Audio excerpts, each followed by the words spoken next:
All right, we're going to go ahead. Good morning, everybody. We're going to call to order the work session for August 17th, 2020. We are going to be starting out with the pension trustees, so I'll call to order the pension trustees and ask if there are any amendments to the minutes of the June 15th, 2020 meeting. Councilmember Hamilton, you're muted. One question, since this is a public meeting, do you need to read the disclaimer? Yes, we do. Thank you. Okay. To ensure public safety and comply with the governor's safer at home order in response to the COVID-19 virus, the Clearwater Pension Trustees will hold a public meeting on Monday, August 17th, 2020 at 9 a.m. using communications media technology. Pursuant to the Executive Order number 20-69 issued by the Office of Governor Ron DeSantis on March 20th, 2020, municipalities may conduct meetings of their governing boards without having a quorum of its members present physically or at any specific location, and utilizing communications media technologies such as telephonic or video conferencing as provided by Section 120.54(5)(b)(2) Florida statutes. The meeting will be held through the Zoom platform and will be broadcast live on the city's website at https://www.myclearwater.com/government/council-meeting-streaming-videos, on Facebook at www.facebook.com/City of Clearwater, and on YouTube, www.youtube.com/myclearwater, as well as the following public access TV channels: Spectrum Channel 638, Frontier Channel 30, and WOW Channel 15. Pam, you want me to do yours? You're muted. Citizens wishing to provide comments on an agenda item are encouraged to do so in advance through written comment. The city has established the following 4 options to ensure public comment for a virtual meeting. E-comments first via Granicus. E-comments is integrated with the published meeting agenda. Individuals may review the agenda item details and indicate their position on the item. You will be prompted to set up a user profile to allow you to comment, which will become part of the official public record. The e-comment period is open from the time the agenda is published. Comments received during the meeting will become part of the official record if posted prior to the closing of public comment. The city clerk will read received comments into the record. Email. Individuals may submit written comments or videos to Clearwater Council at myclearwater.com. All comments received by 5 p.m. the day before the meeting, August 16th, will become part of the public record. The city clerk will read received comments into the record. Call in. During the meeting, individuals will be able to call in to 562-4646 and be placed on air to speak to an individual item. Council chambers. Additionally, like any other council meeting, the public may provide public comment at the main library, council chambers, which is at 100 North Osceola Avenue. Due to COVID-19, all speakers desiring to appear in person will be subject to all applicable emergency measures in place to prevent the further spread of COVID-19. Speakers who appear in person will be subject to screening for symptoms of COVID-19.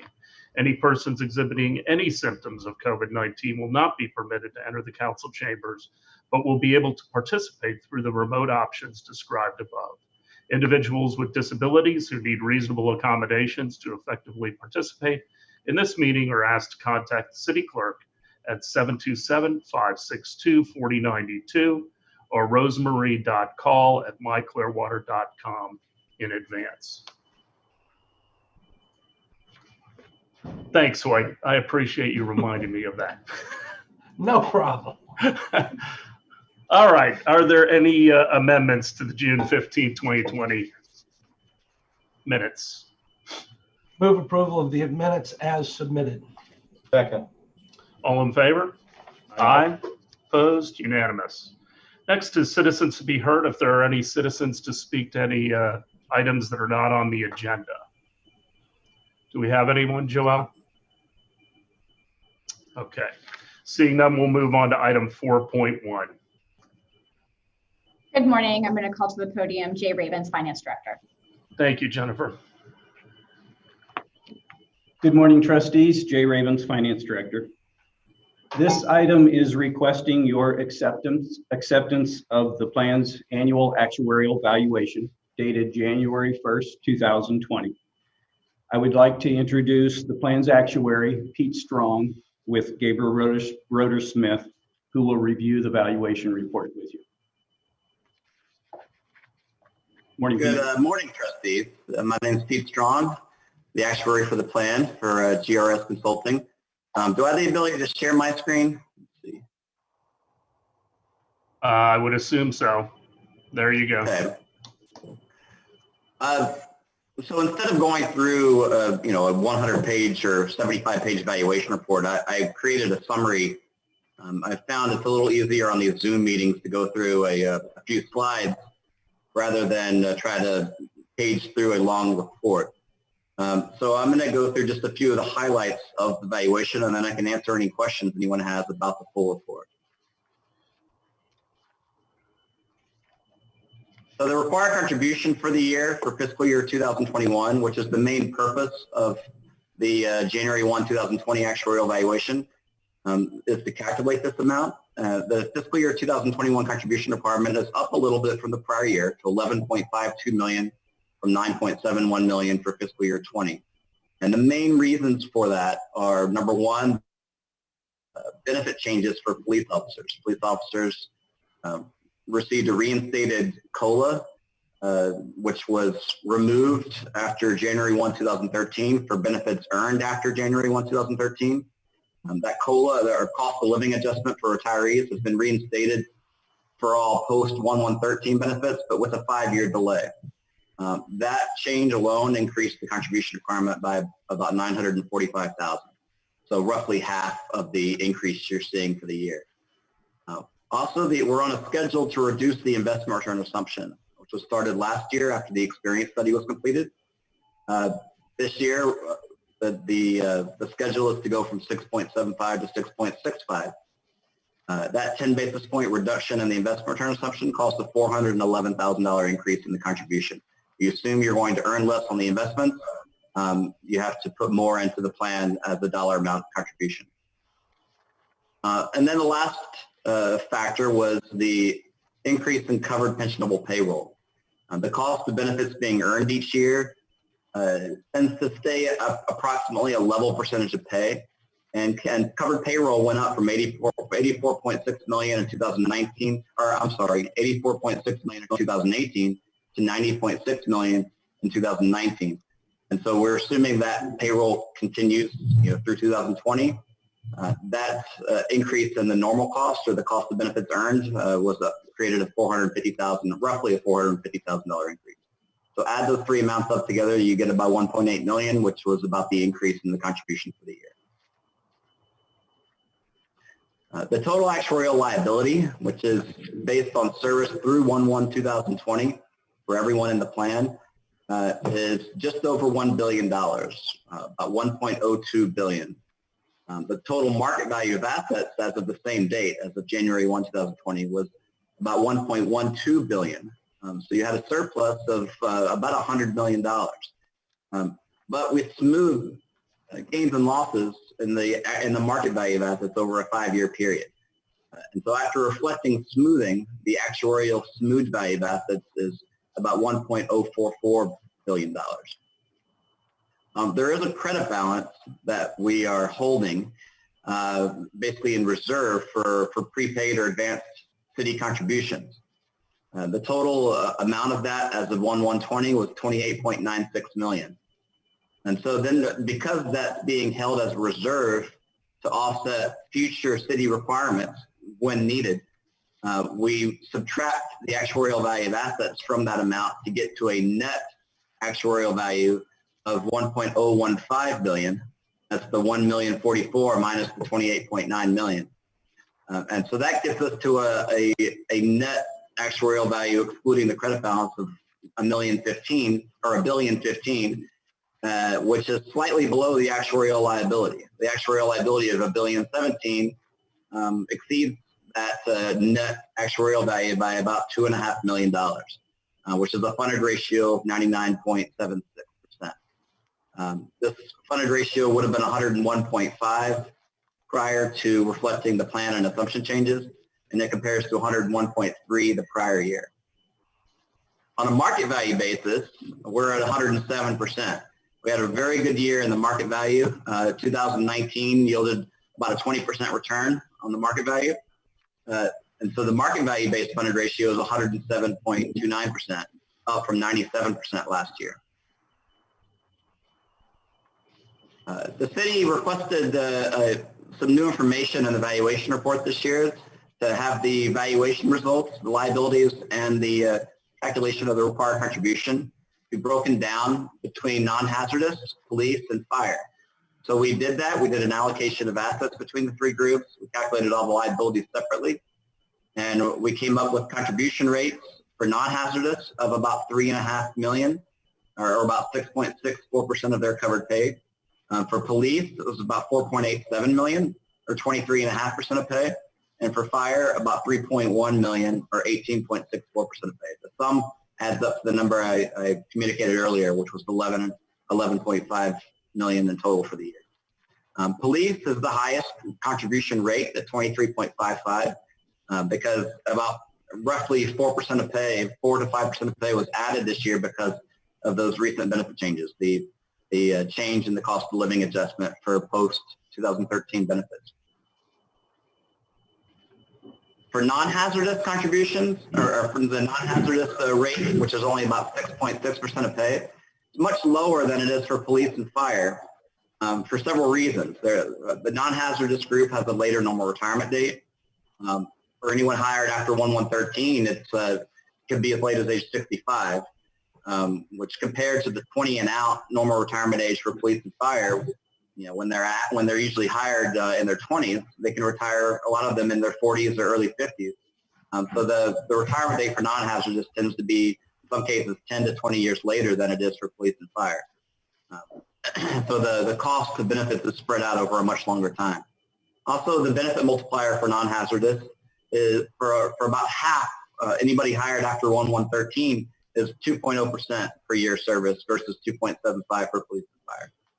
Also, non-hazardous employees are more than twice as likely to separate from employment before they reach retirement than police and fire are. That's based on actual experience. The separation from employment rates are just happen to be much higher. Police and fire tend to have longer longevity, a higher probability of remaining employed until retirement age than do the non-hazardous employees. We had an experience gain overall during 2019, just under $1.2 million, primarily due to positive investment experience. I mentioned before the 20.2% return on market value during 2019. This translated to a 7.39% return on the smoothed actuarial value. We did have a couple of years in the past where we did not make the return assumption on the market value, so we're smoothing in those as well as the positive years over a 5-year period. So yeah, I'm going to address how that smoothing method works in a moment. Offsetting the experience gain on investments, we did have some offsetting demographic losses. The average salary increase from 2018 to 2019 was 8.8%, which is about almost double what our expected rate of salary increase was at 4.35 on average. Also, mortality experience was lower than expected. This tends to be a trend that we've seen for this plan. Mortality in Clearwater has trended lower than the state average and the national average.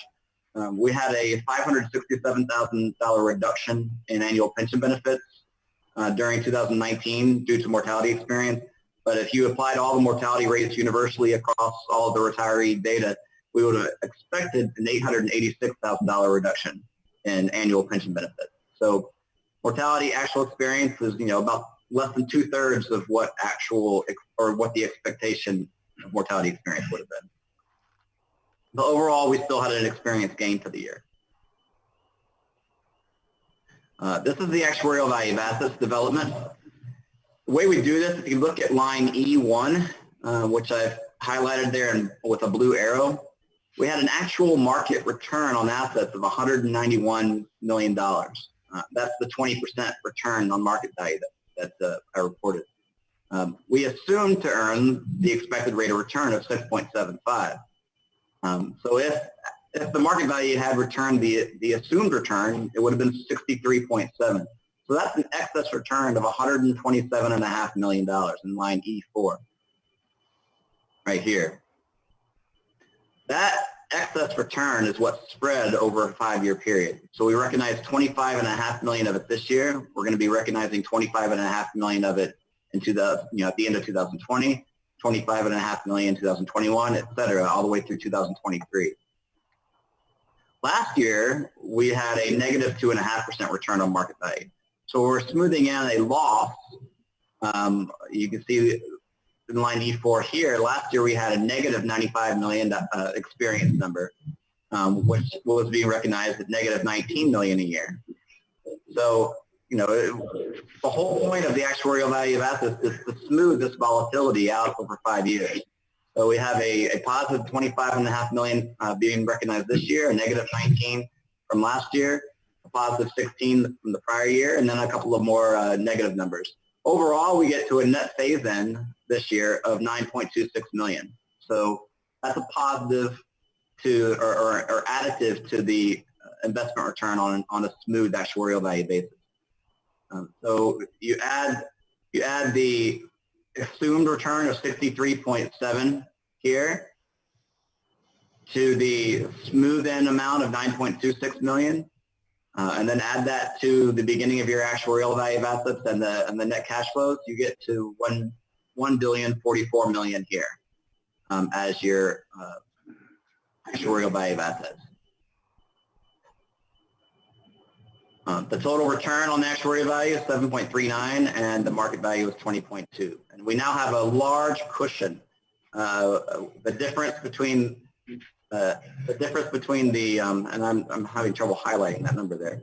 But the difference between, if you look at line I, the difference between, I don't know why I can't highlight that. The difference between the actuarial value and the market value is $76.65 million.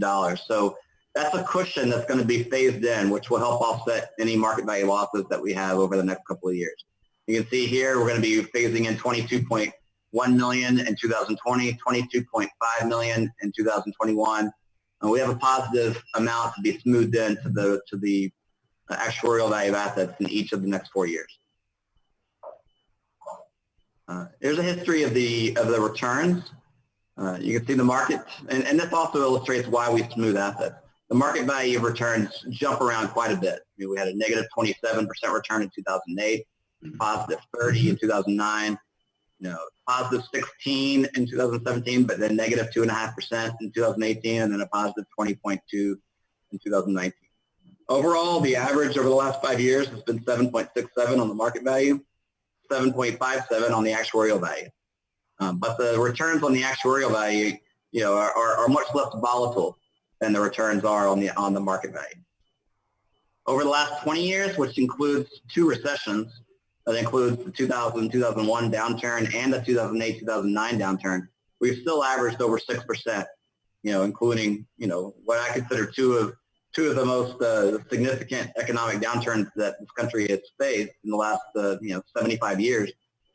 We still are averaging over 6%, and we're averaging 6.6% on an actuarial value basis, which both of those are in line with the return on assets assumption that we are trending to, where we're phasing in towards a 6.5% long-term investment return assumption. So that I believe is a good assumption given the last 20 years of experience. So with that, I'll take any questions that you have. Questions for Mr. Strong or Mr. Ravens? Councilmember Beckman? Yeah.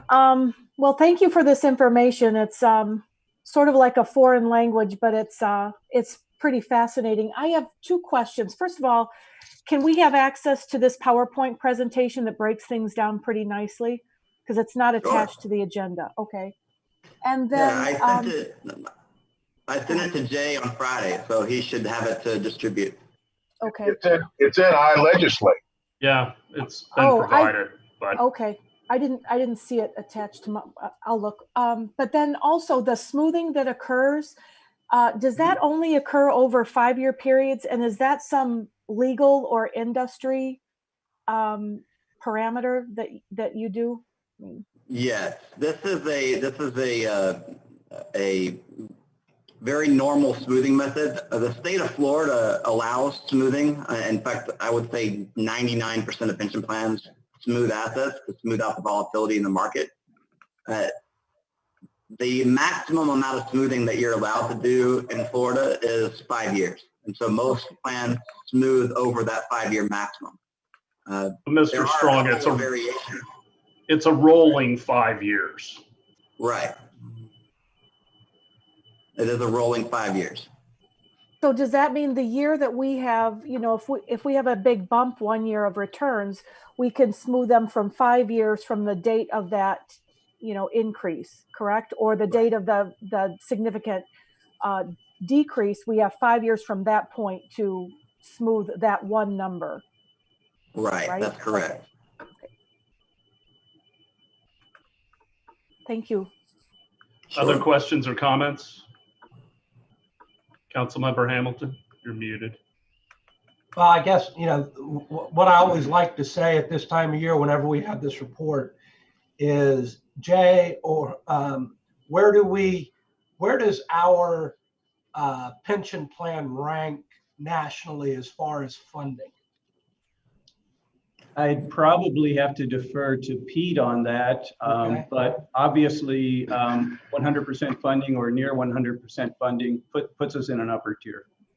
Yes, this plan is, I personally work on about 25 plans in the state of Florida, and this plan is tied for the best funded ratio of the plans I work on. Most of my plans are funded in the 70s, 80s, and 90s. And this plan stands out as being 100% funded, especially given the size, being over $1 billion plan. This is a very, very well-funded plan. I would say this plan throughout the country ranks in the top 10%. That's what we like to hear. Yeah. Other questions or comments, Vice Mayor? Yeah, just to follow up what Mr. Hamilton said. As far as I've been involved in this, we've always had a very strong plan. I mean, we've been funded near that 100% for a while. So comparatively to other cities, and I mean, there's big cities that are really in trouble with their funding. Clearwater has always done a really nice job of keeping it fully funded. Yes, in fact, I have used this plan as a model in presentations I've given. I've asked Jay for permission to do that, and I've in a couple of presentations I've given to the Florida Public Pension Trustees Association, I've used this as kind of a model plan, and here's what this plan did right over the years to kind of show, the effects of doing the right things over long periods of time to be at 100% funding. Well, I mean, we've always funded the 7%, which has, been a real benefit. Obviously, after years like 2019, some cities could kind of let their foot off the gas, and then you have a pandemic. Fortunately, the market's recovered. I do have a couple questions. The $12,000 that comes from the state, that's a rounding error. What is that being given to us for? Jay, That's or a Pete. historic thing. Yeah, Jay might be able to address that more, but that's always come from the out of the state money. The police and fire receive Chapter 175 and 185 money, which is earmarked for the benefit of police officers and firefighters. But a lot of pension plans use that money to help fund the pension plan. Dating back, I don't even know how far it dates back. At some point in the past, the police and fire negotiated with the city to give $12,000 of that money towards funding the pension plan and to use the rest to fund other benefits for police and firefighters. So, I mean, Jay, do you remember the history of how that $12,000 was arrived at? No, I do not. I'd have to go back and research it also. Don't bother, Jay. I was just curious. It's not worth it. A couple things I did want to point out. You know, there's two newly adopted statutes by the state, which are unfunded mandates by them, which the presumption is that if firefighters are diagnosed with cancer, that it's work related. Right.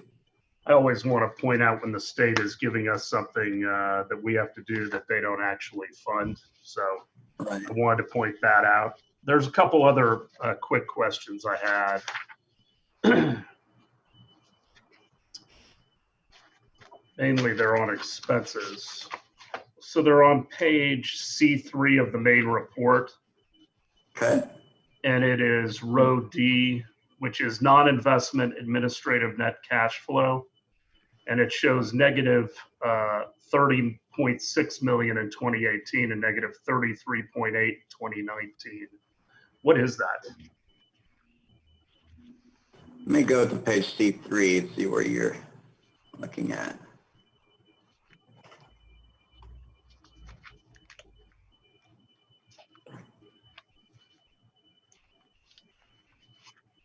Page C3 Yes, sir. is the actual revalue assets page.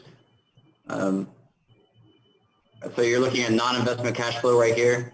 Correct. Okay, that At that is the 30.6 net- million and 33.859. That is the net total cash flow outside of investment return.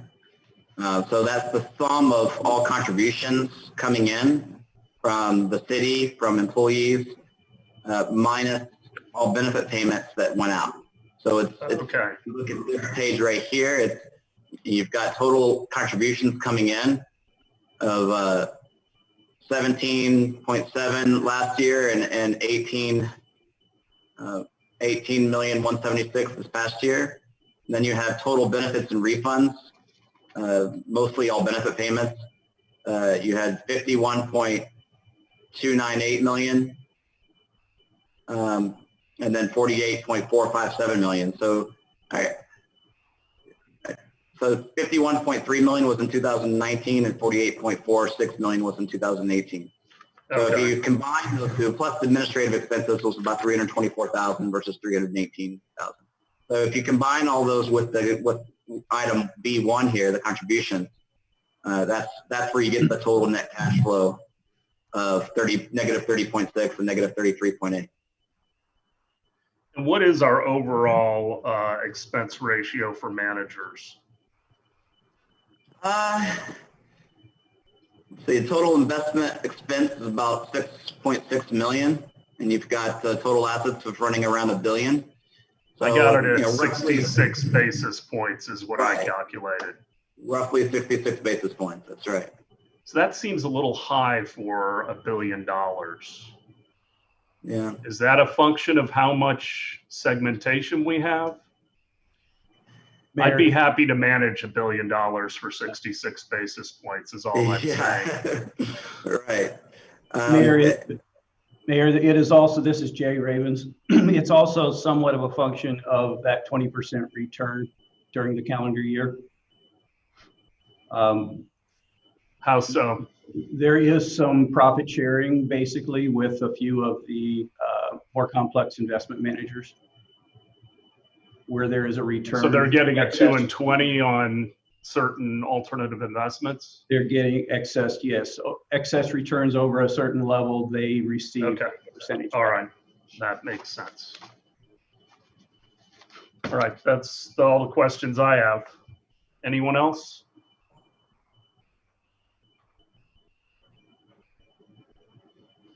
Do I have a motion? Move approval of 4.1 to accept the annual actuarial evaluation. Second. All in favor? Aye. Aye. Opposed? Unanimous. 4.2. Thank you, Mr. Thank Strong. you very much. Thank you very much. Have a good day. You too. Good morning, trustees. Jay Ravens, Finance Director. This item is requesting the trustees' determination of an expected rate of investment return for the current year, each of the next several years, and for the long term thereafter, as required by Florida statute. Staff's recommendation is the plan's investment return assumptions of 6.65% for the current year, 6.55% for next year, and 6.5% for all years thereafter. Be happy to answer any questions. Questions for Mr. Ravens? Does everyone understand the benefit or obligation of lowering this assumed rate? Anyone from the public to speak to item 4.2? Seeing none. Mr. Hamilton? Move approval of 6.2 or 4.2, I'm sorry. Do I have a second? Second. All in favor? Aye. Aye. Opposed? Unanimous. 4.3. Appoint Sheldon Goldberg to the Pension Investment Committee with a term to expire August 31st, 2022. Council members, in your agenda pack, you had an application from Mr. Goldberg. Mr. Nino Aceta completed his first term, and he did not express to be reappointed to the committee.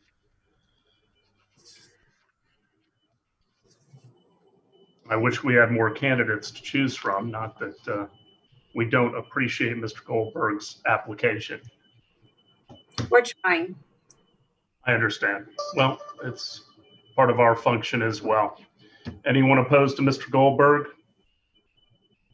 Move approval of agenda item 4.3. Second. All in favor? Aye. Aye. Opposed?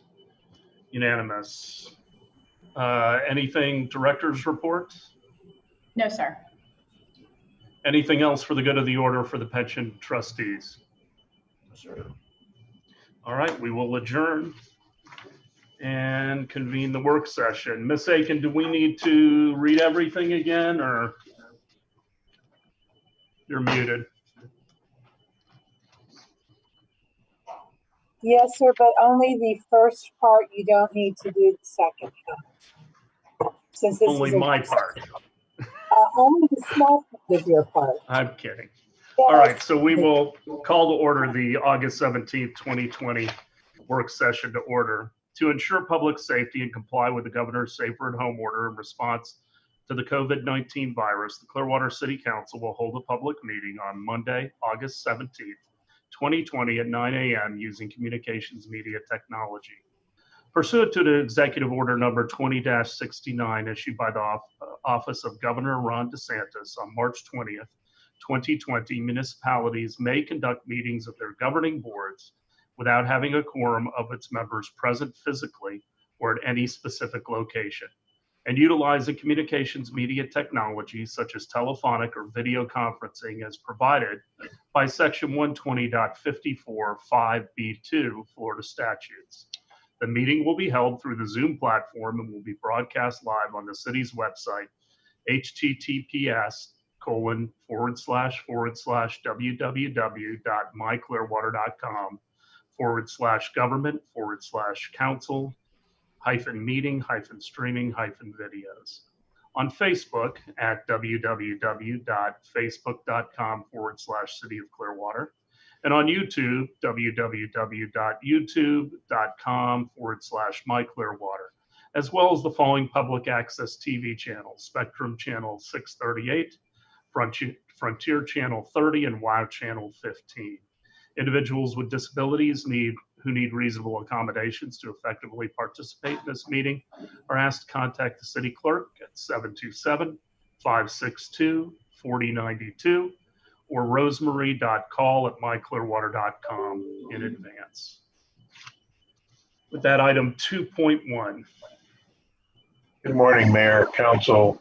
Approve the proposed sculptures and alternate for Sculpture 360, Season 10, for a total cost of $9,000. Mr. Hubbard.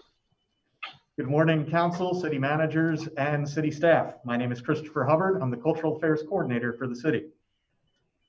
We have before us a slate of sculptures to be installed as part of Sculpture 360 Season 10. We also have an alternate there if any of the sculptors are not available. This call to artists went out to Florida artists only and resulted in 17 artist submissions to be reviewed.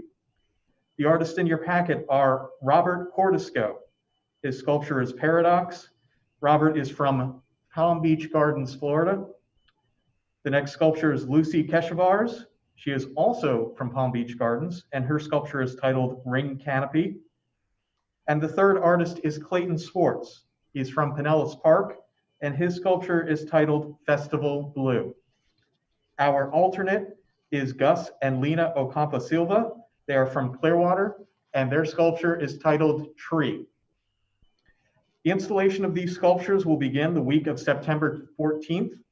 They will be on display until February 2022. Each of the artists receives an honorarium of $3,000 for the loan of their sculpture over the course of the loan period. The selection panel for this project was Jonathan Barnes from our Public Art and Design Board, Amanda Thompson from our CRA, Rosemary Demore from our CRA, Lena Teixeira from the Downtown Clearwater Merchants Association, and Linda Rothstein from our main library. That concludes my presentation. I can answer any questions if you have them. Any questions for Mr. Hubbard? Councilmember Hamilton. Yeah, Chris, I'm looking at these and we've had this discussion before. You know, art and beauty is in the eye of the beholder. And I don't disagree with any of these. I think they all have great artistic interpretation available to them. However, I know we had the panel and everything. I'm a little disappointed if we had a Clearwater artist submit. And again, art is very subjective. I would almost like to see the local artist be one of the top three rather than the alternate. But I understand this board, you know, and their own parameters and their own feelings of interpretations of art came up with the other, you know, the top three, and then the Clearwater artist was the alternate. That's just it's an opinion, more of a statement more than a criticism, but you know, I would have loved to have seen the Clearwater person, and who knows, they may still get their piece out there because one of the other three may not be available or whatever. So there is an opportunity downtown to display this work. The artists have participated in Sculpture 360 3 times in the past, the Clearwater artists. We wanted to offer a little bit diversity to the applicants for this round. However, they did score very highly. And we believe we do have a means of displaying that work downtown as well. I appreciate that. I did not know that they had been awarded 3 times previously. Yes. Other questions, Vice Mayor? So Chris, does this mean that they get an honorarium if we do display the alternate? Is there going to be an additional cost? That would be out of a different fund and a different project. So there would be a similar honorarium. That would be $3,000 for that. But that would be funded out of another project that I would bring forward to you for review. Okay, thank you. I like them all, by the way. Thank you. Christopher, I'm fine with the sculptures. I'm curious, do you think that the committee is too internal with 3 basically employees of the city? We can broaden it if you wish. I have no opposition to it. This is a special initiative project, so it's a little different from our usual funding mechanism. For our regular commissions, we always have public representation as part of that process. But however, if there's a desire to expand it out further, I can go ahead and do that for future years. Not a problem at all. I'd just rather have more public art advisory board members on it than internal employees, and that is no knock against our employees by any stretch. I just think it's always good to draw in citizens to be involved. So, not a problem. I don't know how the rest of the council feels about that, but I agree. Consent? Yes. All right, item 2.2. Thank you. Authorize staff to enroll in Duke Energy Florida's Clean Energy Connection Program. Ms. Boyle.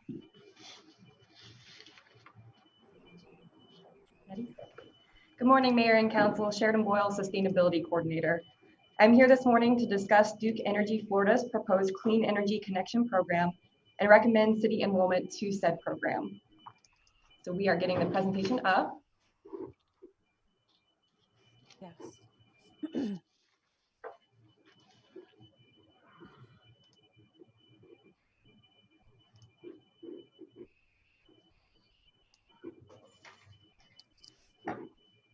All right, can you see the screen? Okay. I So Duke, can. Yes. Mayor, can you see it? Just a second. Okay. Okay. So Duke's Clean Energy Connection Program will enable qualified customers to participate in a solar program and directly fund the development of several utility-owned solar plants interconnected to the Duke Energy Florida power grid. The program will provide a total of 750 megawatts of solar power, with 65% allocated for large businesses, 22.5% for small to medium businesses and residential, 10% for municipal governments, and 2.5% carved out for low-income residential usage. The first solar plants will go online in 2022, and more will follow in 2024. Local governments must commit to subscription by August 31st of this year to be eligible.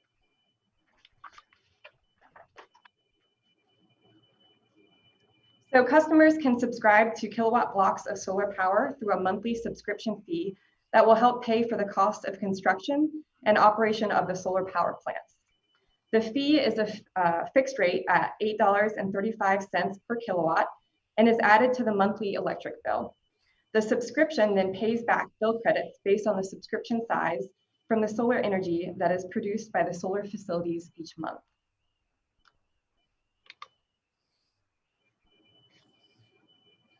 So this is a diagram that shows how that operates. The bill credit for the first 3 years of the program participation will be 4 cents per kilowatt hour. Then the bill credit rate increases by 1.5% each year.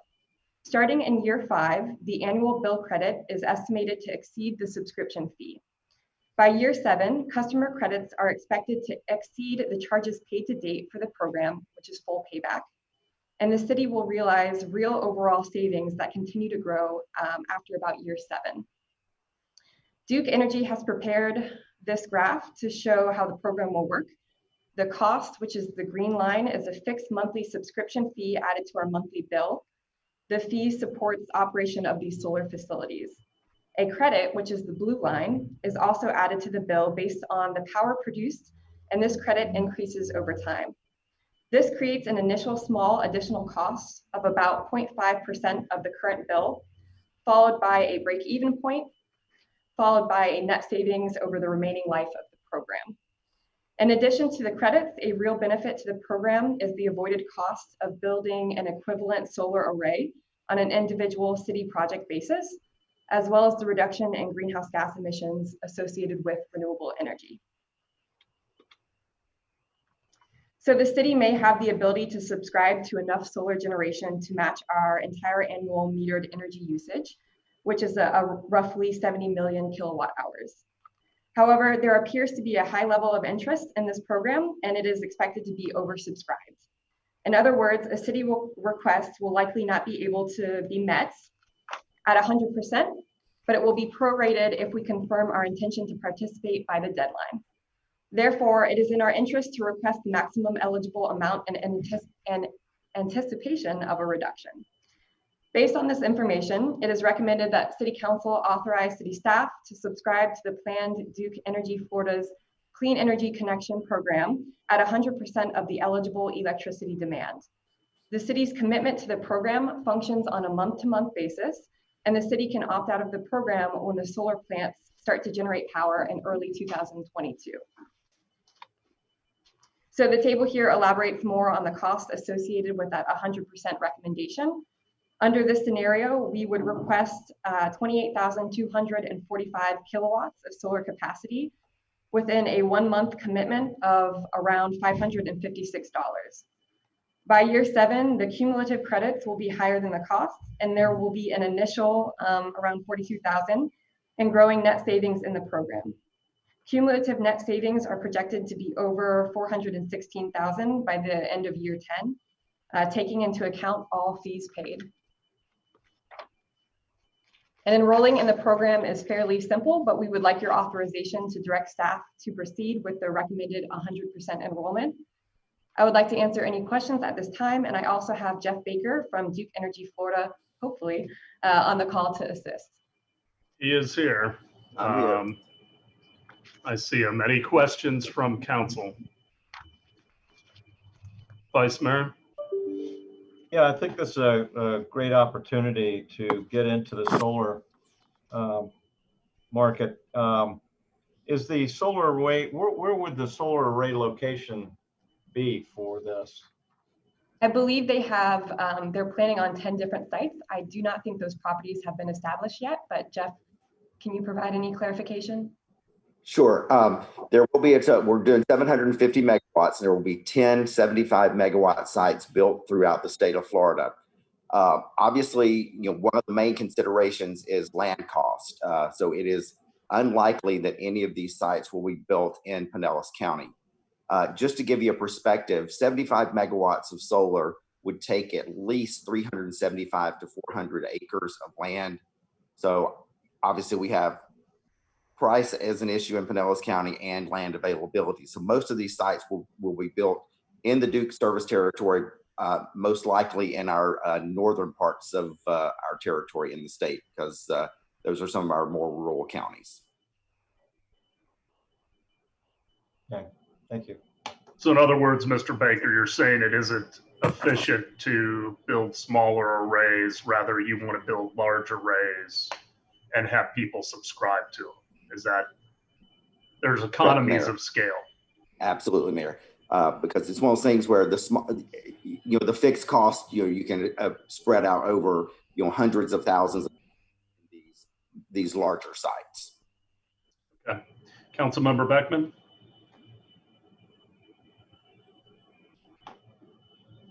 Councilmember Beckman.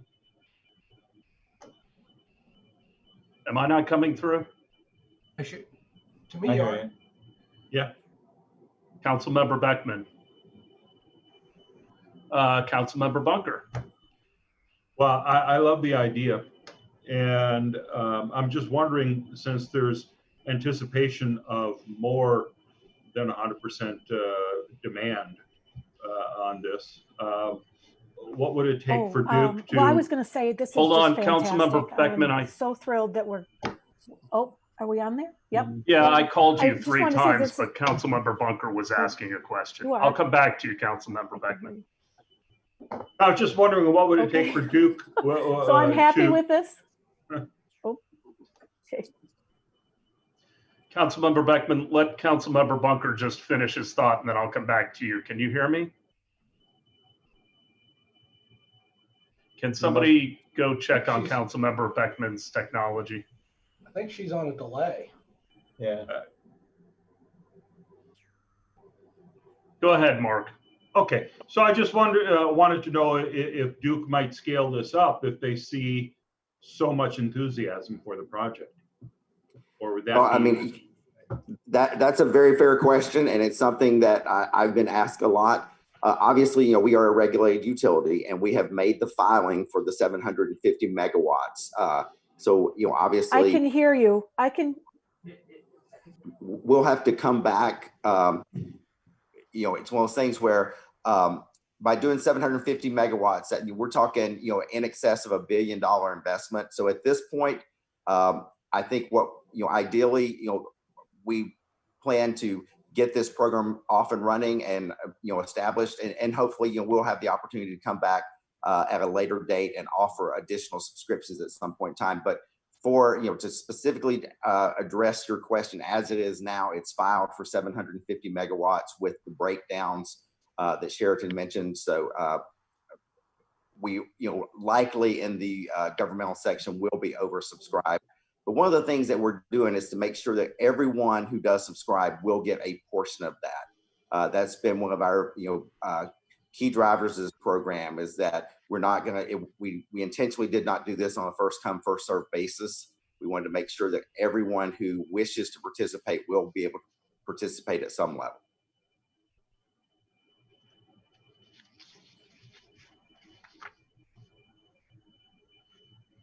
Okay, we'll get back to Councilmember Beckman as soon as she's up. Jeff, just a couple other questions. I see the graph and where the break-even point is, and then it just goes off into, is this a 30-year program? Yes. Okay. And could the mix change? You look at the mix between municipalities and large businesses, a huge portion of the pie. If there is not acceptance from large businesses, will you increase the municipal side? I mean, are you trying to sell the entire pie, regardless of who the consumers are? We are absolutely trying to sell the entire pie, but I will tell you, we've had significant interest at the industrial level as well. And so we are, pre-subscribing industrial customers and governmental customers.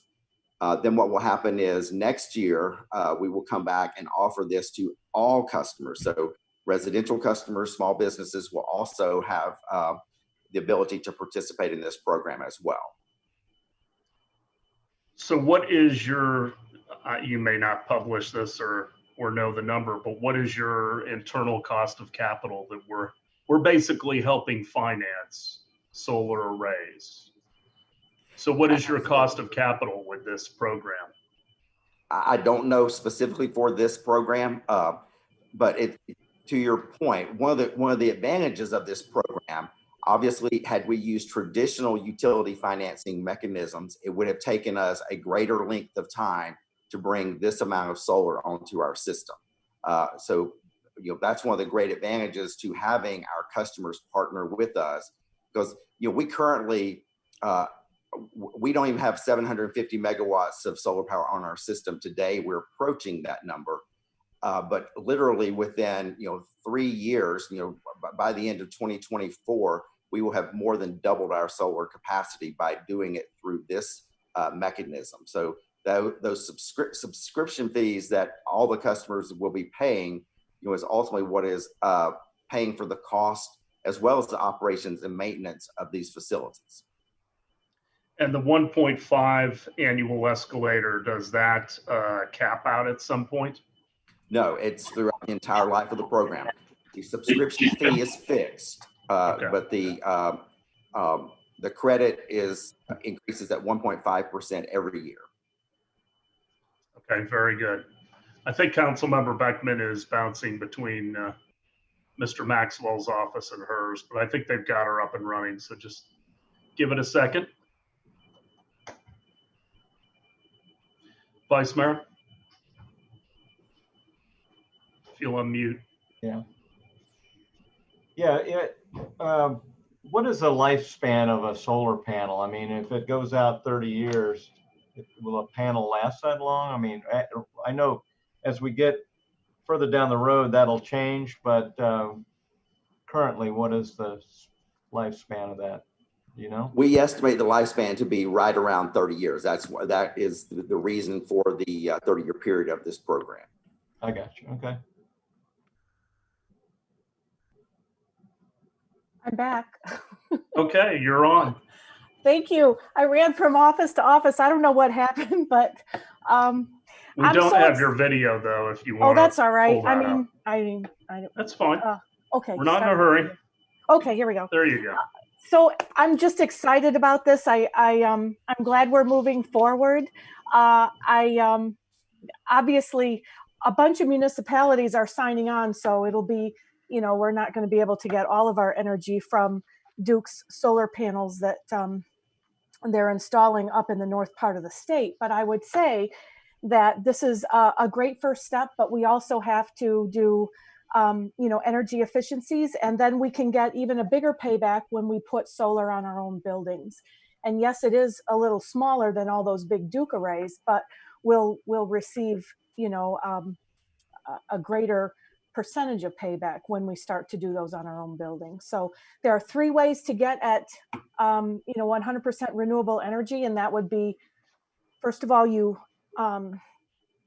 do energy efficiencies with lighting and behavior and energy efficient appliances and all that stuff, and then you put solar on buildings that are amenable to solar to create your own energy, and then you purchase it from people who create clean energy, which is what this is Duke is doing. So I applaud them. I'm super happy, and it'll be great to see what the rate of return is, and that we can report back not only on our reduction in carbon emissions and pollution, but also the cost savings. So whatever percentage of that we get, I think it'd be real positive to report back out to residents in the community, all those positives. So Absolutely. Thank you so much for doing this. We got in right at the tail end of it. So that's great.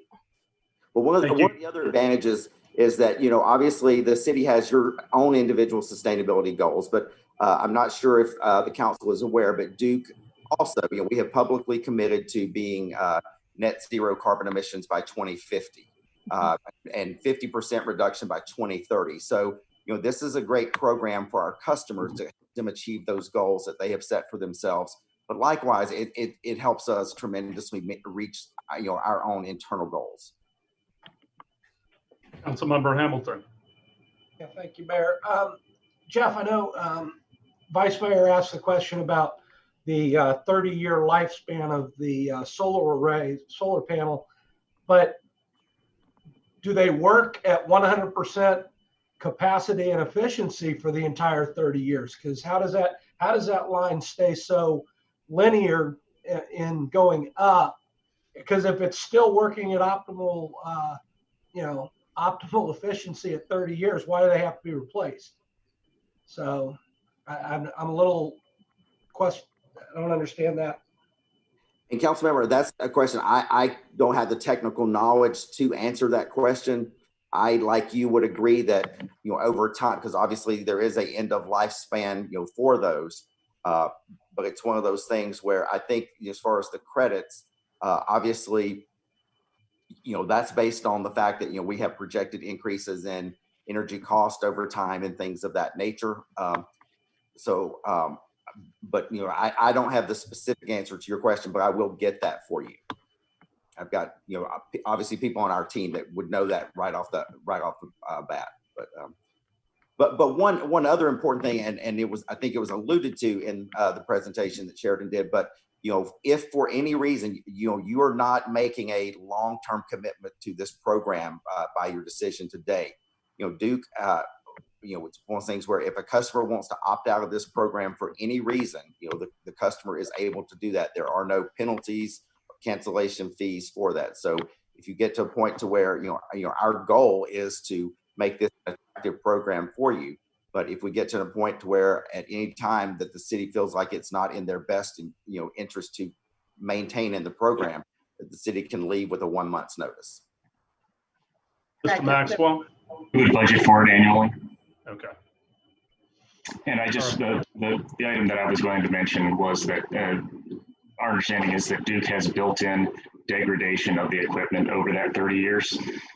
So they factored that in. So in that calculation that you saw, it is factored into that calculation. But after the 30 years, then we would be out of the program, I'm assuming, because they would be replacing it. Okay. All right, consent. Item 3.1. Thank you, Mr. Baker. Thank you. Thank you, Mayor. Accept a gas utility easement from VMR Development LLC for the construction, installation, and maintenance of gas utility facilities on real property located at 3139 Little Road, Florida, and adopt resolution 20-34. Mr. Langill. Good morning, Brian Langill, Assistant Director for Clearwater Gas System. This is a gas utility easement for a shopping center plaza up in Pasco County. It's on the southwest corner of State Road 54 and Little Road. and it is sufficient to meet our needs to serve the customers within that plaza. I'd be happy to answer any questions you have. Any questions? All right, item 3.2. Oh, I mean 4.1, excuse me. okay, all right.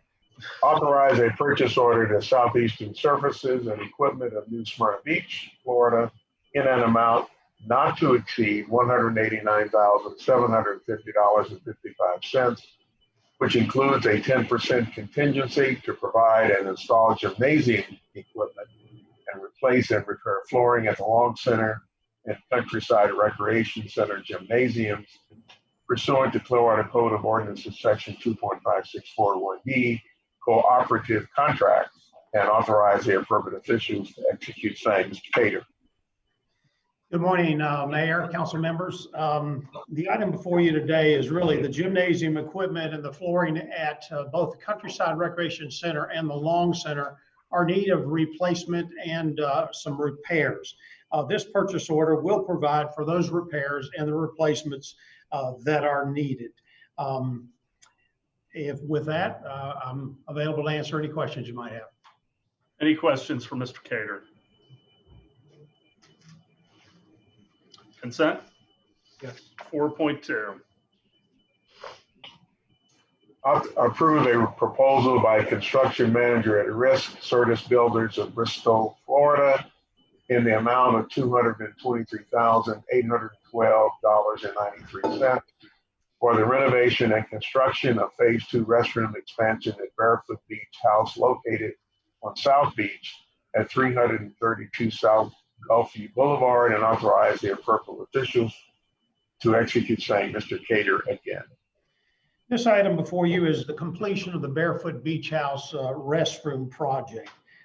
As part of the RFP, when we went out for the operation, excuse me, of the Barefoot Beach House, the city required that whoever was the successful bidder on that would be required to pay $300,000 for the renovation of the restrooms. On December 3rd, 2015, we completed, the council approved, and we completed Phase 1, which was the expansion of the women's restroom at Barefoot Beach House. This contract is for the completion of Phase 2. You might wonder why there are so many delays. There's a 5-year delay in there. And basically that is because of FEMA requirements that we have when we build on the beach. Basically, those FEMA requirements are that they're stated that any improvement or construction, you can't construct any more than 50% of the depreciated value of the structure. We have conducted another valuation with Jim Millspaw. We hired him. He came in and valued the property, and this project is within the parameters that FEMA has set forward. During construction, the current men's room basically will be closed, and we'll have portable facilities for the men out there. The construction will be completed prior to the spring break, 2021. I'm available for any questions. Questions for Mr. Cater? Consent? All right. Item 5.1. Thank you. Approve a lease agreement between the Intercultural Advocacy Institute, Inc. and the City of Clearwater for the premises located at 612 Franklin Street, Clearwater, Florida, for a period commencing November 1, 2020 and terminating on October 31st, 2023, and authorize the appropriate officials to execute the same. Chief Slaughter. Chief Dan Slaughter of the Police Department. This is a 3-year renewal agreement with the Intercultural Advocacy Institute for our Hispanic Outreach Center. So just a little bit of history. 20 years ago in 2000, the Clearwater Police Department founded the Hispanic Outreach Center to help facilitate translation services and advocacy for Hispanic victims of crime, eventually expanding to provide English for speakers of other language classes and other educational services. In 2002, the Hispanic Outreach Center relocated to the property at 612 Franklin Street. and provided expanded services to include youth programs, family support services, mental health services, and is currently run by the Intercultural Advocacy Institute. The partnership has been very successful, and the model has been expanded into Tarpon Springs. It has helped serve as a liaison for the Clearwater Police Department with the Hispanic community. Through this partnership, we have collectively increased awareness of human trafficking, combated wage theft, child abuse, domestic violence, sexual assaults, and crimes that target immigrant communities. The responsibilities of the city include the roof for the building, the maintenance of the exterior of the building. The Intercultural Advocacy Institute will be responsible for the maintenance of the inside of the building, including the air conditioning. There is the ability for the lease to be terminated within 30 days if there is a repair issue that exceeds $5,000 and neither party wishes to make the repair.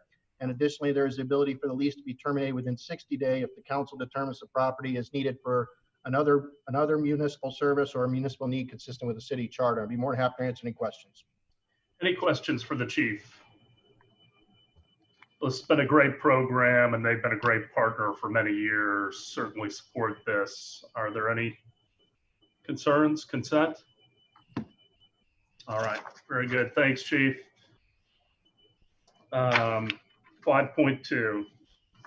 Approve a purchase agreement with Inventec Marine Solution of Bremerton, Washington in the amount of $181,526 for a 27-foot police patrol vessel, engines, and trailer in accordance with Clearwater Code of Ordinances Section 2.5641D. Other government entities bid, declare surplus, and authorize for disposal at auction G3782, G3783, being replaced in accordance with Clearwater Code of Ordinances Section 2.622, and authorizing appropriate officials to execute same. Chief Slaughter again. Oh no, it's Deputy Chief Gandy. Sorry. Morning, Mayor, Council, Deputy Chief Gandy. This item is actually the replacement of our Marine Patrol vessel. In 2010, I was asked to establish a Marine unit for the police department. And during that project, we were trying to wrestle with the scope of the project, what we wanted to accomplish, and settled upon really an education and then evolving into an enforcement campaign. We anticipated the original vessel to last about 10 years in a saltwater environment, and it served us well, but the scope of the program has certainly expanded over the years. As you all who see the waterways and some of the news reports, boating has exploded around the state, and our Marine unit officers are feeling that. Couple that with the derelict vessel issue that we handle, and the need to tow vessels on occasion, and to not find ourselves needing to be rescued ourselves has put us to this place where we need to replace the original vessel. So we're asking council approval certainly to authorize the purchase and surplus the existing vessel. And I can answer any questions on the replacement vessel or the program. We have anticipated this and have funds available in investigative cost recovery, and anticipate offsetting those a little bit with the surplus of the existing vessel and trailer. Questions for Deputy Chief Gandy? Vice Mayor? Yeah, just reading the characteristics, the reason why it seems to me you're going with an aluminum boat, 27 foot. Yeah, so what we found, and we rely a lot on FWC, they've helped us immensely over the years to establish the program, and they're going with a welded aluminum product in a lot of their vessels. Fiberglass is unforgiving when you're doing boardings and coming alongside, and there's contact between vessels and things. So the welded aluminum is a lot more forgiving. Up in the Northeast, or Northwest, I'm sorry, they use work boats and welded aluminum patrol boats with regularity. So this also has a urethane foam ring around the entire vessel. Currently, we have to drop fenders over the side when we come alongside anybody. This new one has a lower gunnel, and the urethane foam ring allows us to come in contact without doing damage. I got you. Okay. Councilmember Hamilton? Actually, that was my one point. My understanding was this has, I thought it was, is it an inflatable urethane with inflated, or is it a solid urethane? It's solid urethane. The ring doesn't provide any flotation. Okay. It's merely to act as a bumper around the entire perimeter of the vessel. And with the gunnels being lower, it allows the Marine unit officers to more easily transition from one boat to another. The original vessel, the gunnels are about hip high, and it's real tough to climb over. Thank you. The Deputy Chief, just a couple questions. I looked this company up. It's interesting, but they've only been in business since 2014. So do we know anyone who's had one of these boats for at least 6 years? It's not as long of a track record. Sure. What we did, so there's some other competing companies out there that are also doing welded aluminum vessels. Metal Shark is one of them. We evaluated those vessels. We evaluated actually 5 or 6 different configurations. And no, I can't, we looked at them on the water. We went over to the East Coast and looked at one in service on the East Coast near Canaveral. But, you know, insofar as looking at one that's 6 years old, no, we haven't had that opportunity. And because the sidewalls are lower, can you still go out into the Gulf if there was a rescue or something else that would be necessary on the beach side? Yeah, absolutely. So what we did in 2010 is we used essentially a fishing vessel that served us well. It was a Contender 23. This is actually 27 foot with twin engines. Yeah. Versus a single. And yes, if you've seen Clearwater Pass with an outgoing tide and a strong sea breeze, it builds up pretty quick. This thing will handle that nicely. And does Inventec only use Mercs? I don't see many Mercs out on the water anymore. It seems like mostly Yamaha. Yeah, so we look at Yamaha as well. So when you look at the 200, and I don't want to get too deep in the weeds, but No. basically to get the 200 Yamaha, it's a inline 4 block as opposed to a V6. So we wanted a V6 and wanted to go with the Merc route. They're a lot in service in the commercial industry and the commercial charter industry. Okay. Any other questions? Consent? Item 5.3. Amend the Clearwater Code of Ordinances, section 33.055, relating to the regulation of derelict vessels. And pass ordinance number 9383-20 on first reading. Chief Slaughter again. Police Department. This is a housekeeping change to update ordinance 33.055 to clarify the derelict at-risk vessel penalties and the process for addressing. It adds clarifying language related to derelict vessels in the navigable waterways. It also provides for a process of dealing with derelict vessels to be handled through a civil citation process through the city magistrate system provided for in Article 7 of the Clearwater Development Code. The police department is currently working to address 2 derelict vessels and 4 at-risk vehicles, or 4 at-risk vessels, all located on the south side of the causeway. I have Matt Smith here as well from the legal department to answer any questions. More than happy to answer any questions. Questions, Vice Mayor? You're muted, sir. There you go. Yeah, I think we've got some derelict vessels on the north side of the causeway as well. I know I've been out there looking. I mean, there's one that's out there, doesn't have a motor or anything. And it doesn't even have an interior. It's moored up, and it's several times it's broken its moorings and damaged public property, people's private docks. Is this something that, and I understand the process about what has to be done, but I was a little surprised that nothing has been started on that, even though we've been talking about it for a while. Maybe Matt's probably better, but there are several preemptions, of course, as you guys have heard many times as we've discussed this problem over the years. You know, derelict vessels does include ones that are substantially dismantled, and there's also provisions for lacking propulsion. Some of the propulsion guidelines that we were waiting for from FWC really haven't come to fruition yet for us to be able to use that as a tool. But we believe kind of having a little bit more ownership of a process, we might be able to be a little more aggressive in addressing some of the issues. Okay. Other questions, comments? Councilmember Hamilton? Well, I'm not sure that the question I'm going to ask is related to this specific ordinance, because, and I guess Pam can answer the question, we've discussed, and I'm wondering, where do we need to be as far as being able to enforce? My understanding is the city does own a pump out boat, correct? Yes. We do own one. What is how can we develop a program that requires these boats that are moored out in our bay and not at someone's dock, but moored in the bay, to have a scheduled pump outs, have a scheduled pump out regularly, so that we're confident that they're not dumping their waste directly into the bay waters? Because as I've commented previously, an experienced diver going into that, the basin there north of the causeway specifically, the bottom of that basin is covered in human waste, because people are not properly disposing of their waste off of these vessels. So what do we need to do to be able to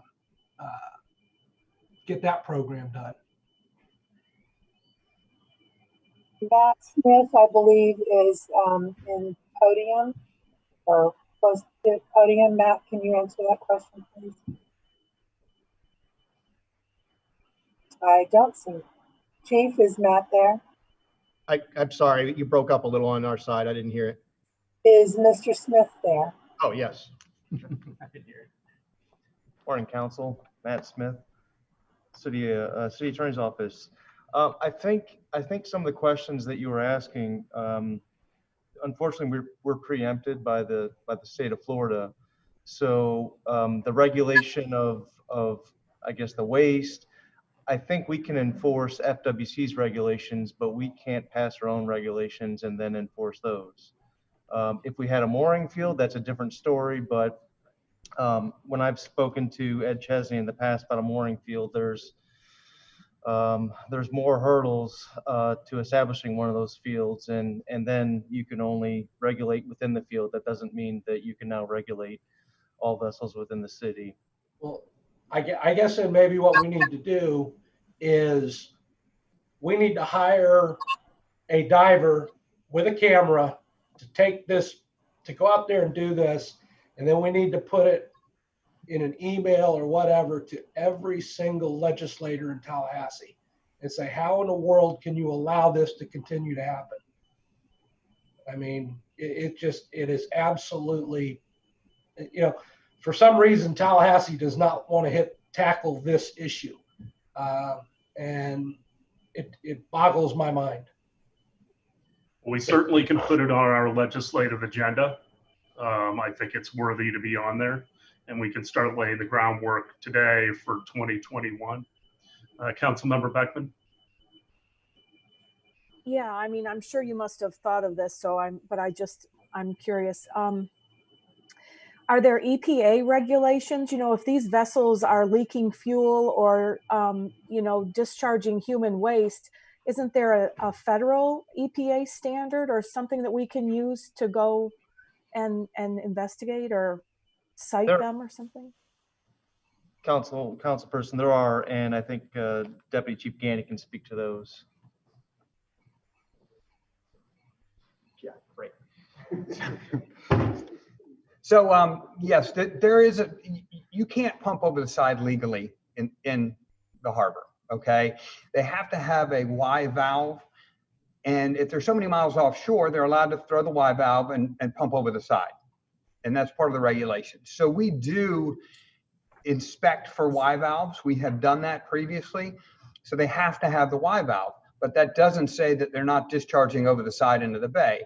And if the discharge port on these vessels is under the water line, you're never going to catch them.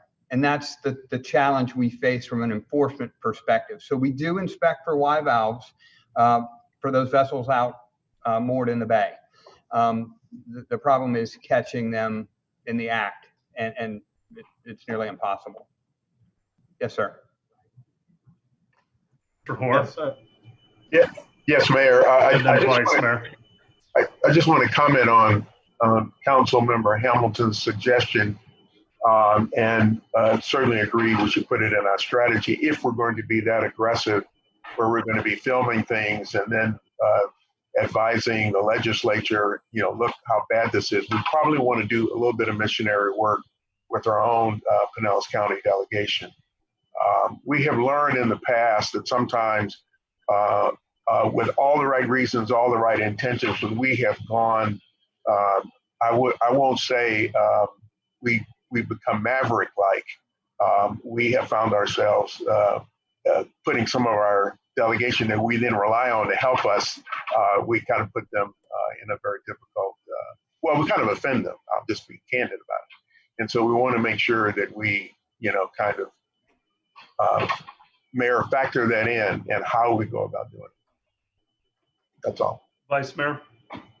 Yeah, and I just to chime in on this, I've already talked to our city manager and also our state rep, and a month or so ago, I kind of put in motion the thought, talked to a Pinellas County assistant county manager as well, who's well aware of. I mean, we're not the only city that has this problem, and it's really something that's been going on for a while. So I've already talked to our representative about getting a bill put in motion this next legislative session, and I will talk to our people in Tallahassee too, as well as trying to get them involved. I'm going to be talking to Rose about making sure everybody's synced up on it. But I think we can come to some kind of a term on a bill that would be beneficial for both private property owners and voters. And with some of the things that we're discussing today, as some of the things I think everybody's concerned about. So, and I know right now we have our hands tied, and a lot of people don't understand that. But last year they had something in motion in one of their committees that never made it out of the committee on this subject. So we're going to try it again this year. And if we had council in back of it at the time when we do it, I think a letter from council would be a good thing, but we'll coordinate that with our people in Tallahassee and make sure we're doing it the right way this time. Well, I got a question too, another question on the pump out boat. I think Ed told me that it was in disrepair, that it wasn't being used right now. And I know I saw a council meeting, I think if it wasn't last year, it was in 2018, where I actually made a motion to accept money. I guess it might have been state money or federal money for this boat. And maybe Mr. Horn can tell me, or might have to get Mr. Chesney, but is that in disrepair, or do we have that actively, are we using that boat? I don't know the answer to that question unless Ed's in the library or in the staff room. We'll have to get it. Yeah, okay. Did you acknowledge that, Mr. Maxwell? You started to raise your hand. Yes, I believe it's been repaired. I want to confirm with Ed, but I believe that it was in disrepair. They did some work on it. I believe it is up and running at this time. Okay, thank you. Councilmember Beckman? Yeah, both Vice Mayor Albritton and Mr. Horn mentioned, having a strategy and working with legislators in Tallahassee. So my question is, who coordinates and develops that strategy? Would it be like the Florida League of Cities? Is it our lobbyists that we pay for through the city? And when are we going to start that? Because we might as well be starting it right now to plan for the 21 session. This call. Councilmember, I have already set up a meeting with our state lobbyists and the vice mayor and with our city attorney, so we can just start those discussions and see what they recommend in terms of starting the process for a bill for a legislative change. It will require us to approach the Florida League of Cities if indeed it is a statewide legislation to really garner the support. So that will require us to make presentations to the appropriate committees at the League's policy committee. So there will be some coordinating efforts, and I've started the process in terms of the first step, but it is going to be a few steps, and I will also make sure that the topic is included in our legislative agenda so it is approved by council and our lobbyists are aware of what the marching orders are for them during session. So that presentation, though, is just between the lobbyists and the vice mayor. Can we have the lobbyists speak to all of us during a work session? We can do that after we discuss and start that process. Of course, I can always schedule them to provide a presentation. I think right now the first meeting is really to have a true understanding as to what the vice mayor has discussed with the legislators, what the idea is, and then that way they can start giving us those recommended actions and a timeline as to what we need to do to make sure that the matter gets addressed during session. Okay. Thank you. Other questions or comments? Councilmember Hamilton. Well, and just to reiterate what I said earlier, I still believe, though, I think a video to show the extent of what we're saying would speak volumes going forward. I think it would be a very strong, be a very strong advocate for us going forward, asking for local control of our local waters. Mr. Maxwell. Yes, I just wanted to say that I have confirmed with Mr. Chesney the boat is operational. Okay. Well, I'm all for this, chief or deputy chief. What is the process for documenting this? And also, I'm sure there's some level of liability when we go down this path, mistaken. If something happens to one of these derelict boats, I don't know if they're worth much, but I know we always get blamed for a lot of things, whether it's a result of our actions or not. No, sir, I don't believe we do have direct liability, but do intend to deal with all of these issues. Well, to answer the question on the documentation, if we encountered a vessel that we believe to be fit the classification of derelict, at risk, or unanchored, we would document it with a police report and with photographs to try to document the current condition of the property. And part of our process now on the unanchored vessels is we take them to a transient slip and continue to monitor their location just to try to avoid any, of course, criminal mischief, any responsibility we'd have. Should we go through the process and start owning more of the process, there is significant potential for owning much more of the costs.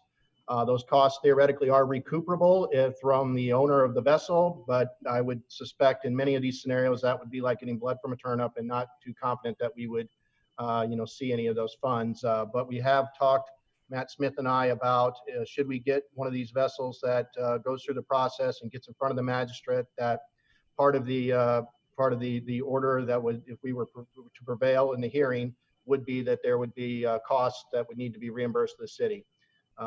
There are salvage services that you use to deal with many of these, because as Councilmember Alberton has pointed out, many of them are really just junk. And sometimes they are a challenge to deal with because they, want to salvage the things that they believe they can turn to a profit and not just garbage. So this is kind of really more of a first step, this particular change in the ordinance, more than it is going to be a holy grail. There's still going to be many, many challenges trying to deal with these derelict vessels. Okay, any other comments or questions before Thursday? All right, we'll talk about that further. 6.1. Approve engineer of record work order to McKim & Creed Inc. in the amount of $201,910.50 for the Northeast Water Reclamation Facility Motor Control Center -1 and Distribution Centers 1 and 2 replacement, and authorize the appropriate officials to execute same. Mr. Brown. Good morning. My name is Jeremy Brown. I'm the engineering manager for utilities. The purpose of this project is to replace and upgrade aging infrastructure at the Northeast Water Reclamation Facility, specifically the Motor Control Center, referred to as MCC1, and 2 distribution centers referred to as DC1 and 2. As an FYI, for yours and the public's information, MCC1 controls the part of our wastewater treatment process where denitrification occurs, and DC1 and DC2 control the switchgear that transition power to the on-site generator in the event there is loss of utility power. I'm happy to respond to any questions. Any questions? Consent? 6.2. Approve engineer of record work order to Hazen and Sawyer in the amount of $189,024 for the chemical storage and handling project, and authorize the appropriate officials to execute same. Mr. Brown again. Again, Jeremy Brown, Engineering Manager for Utilities. The Public Utilities Department has about 15 facilities that use over 120 different chemical agents and treatment and or laboratory processes to provide its customers with safe and environmentally sound drinking water, wastewater collection and treatment, and reclaimed water. Most of these chemicals are used in the laboratories, but many of them are delivered in bulk, and all of them must be properly stored and handled to ensure safety to the environment and to staff who handle them during normal operations. City facilities already employ containment and other safeguards. However, over time, incremental changes such as equipment replacement or addition of new chemicals warrant a periodic review of the chemical storage infrastructure. This project will evaluate these storage facilities, handling procedures, and recommend improvements to ensure the department is complying with regulatory requirements and best industry practices. I'm happy to respond to any questions. Any questions? Councilmember Beckman. Yeah, I just had a question about, on page 2, it says that the city is also concerned about the vulnerability of the respective chemical storage spaces to the impacts of projected sea level rise and future storm surge. And I just wondered, you know, we must have other chemicals stored throughout the city, you know, if we're, you know, I don't know, Parks and Rec with pesticides or herbicides or cleaning chemicals, or, you know, do we consider other buildings throughout our other city buildings and their vulnerability with chemical storage? I primarily represent the Public Utilities Department, so I'd have to leave it to the other departments to respond to that. If you'd like, we could reach out and see if any other departments would want to get on board with this project, but the funding would have to come from different sources. Jeremy, Bill Horn, I think we can query the staff to answer that question. We can't answer it right now. Okay. But I'd be surprised if any of the departments didn't have some level of awareness and concern as part of their maintenance responsibility to keep an eye on stored chemicals. We can answer a question after some review. Is it because that these chemicals with water treatment are particularly hazardous, or I'm sure we have the most quantity there, correct? Again, I can only speak for the utilities, Public Utilities Department. I mean, in terms of hazardous, I mean, there are chemicals, you know, and so they each need to be properly stored and contained, just in the event there is a spill. And so that's what this project is going to go out and evaluate. Okay. Is it also a function of where the water plants are? I mean, the Northeast plant is less susceptible, but the Marshall and the East plant are very susceptible to storms just because of their location. Yeah, it's a great question, and certainly those are the two plants that we have on in our mind is for the sea level rise and the flood resilience evaluations, I suppose. And so yeah, we'll look at whether, you know, what elevation they're stored at relative to the sea level. Do they need to be raised a little bit higher? Those are the types of things that this project's going to look at. Other questions or comments? Consent? Item 6.3. Thank you. Approve the final plat of the Union Place replat, 1625 Union Street, located east of Highland Avenue and west of King Road. Mr. Mahoney. Morning, Council. Tom Mahoney, Engineering Department. This will be a replat of an existing 27 lot subdivision. The developer obtained an adjacent parcel of about a half an acre to create the additional 3 lots. The overall site will now consist of 30 lots, and I'll be happy to answer any questions. Any questions from Mr. Mahoney? Councilmember Beckman. Do you have any information about the, types of houses that are going to be built here, the cost of them, anything like that? Yeah, they're single family residential. They're going to, I think, consist of either 3 to 4 bedroom homes, 2-car garages, and I think the starting prices is around 400,000, maybe 3 or 400. Okay, thanks. Other questions? Consent? 7.1. Approve the Pinellas County Technical Rescue Team Agreement extension with Pinellas County and the City of Clearwater for one additional 1-year term extending until September 30th, 2021, and authorize the appropriate officials to execute same. Chief Ellers. Good morning, Mayor, Council. Scott Ellers, Fire Chief, Clearwater Fire and Rescue. This request before you is to approve the extension of the Pinellas County Technical Rescue Agreement for one additional year. Clearwater Fire Rescue, along with Largo, Pinellas Park, and St. Petersburg Fire Departments, have had a long-standing relationship with Pinellas County capability throughout the county. These 4 departments work together on the numerous specialized rescue incidents to include, but not limited to, vehicle extrication, confined space, structural collapse, trench rescue, high-angle rescue, and machinery extrication.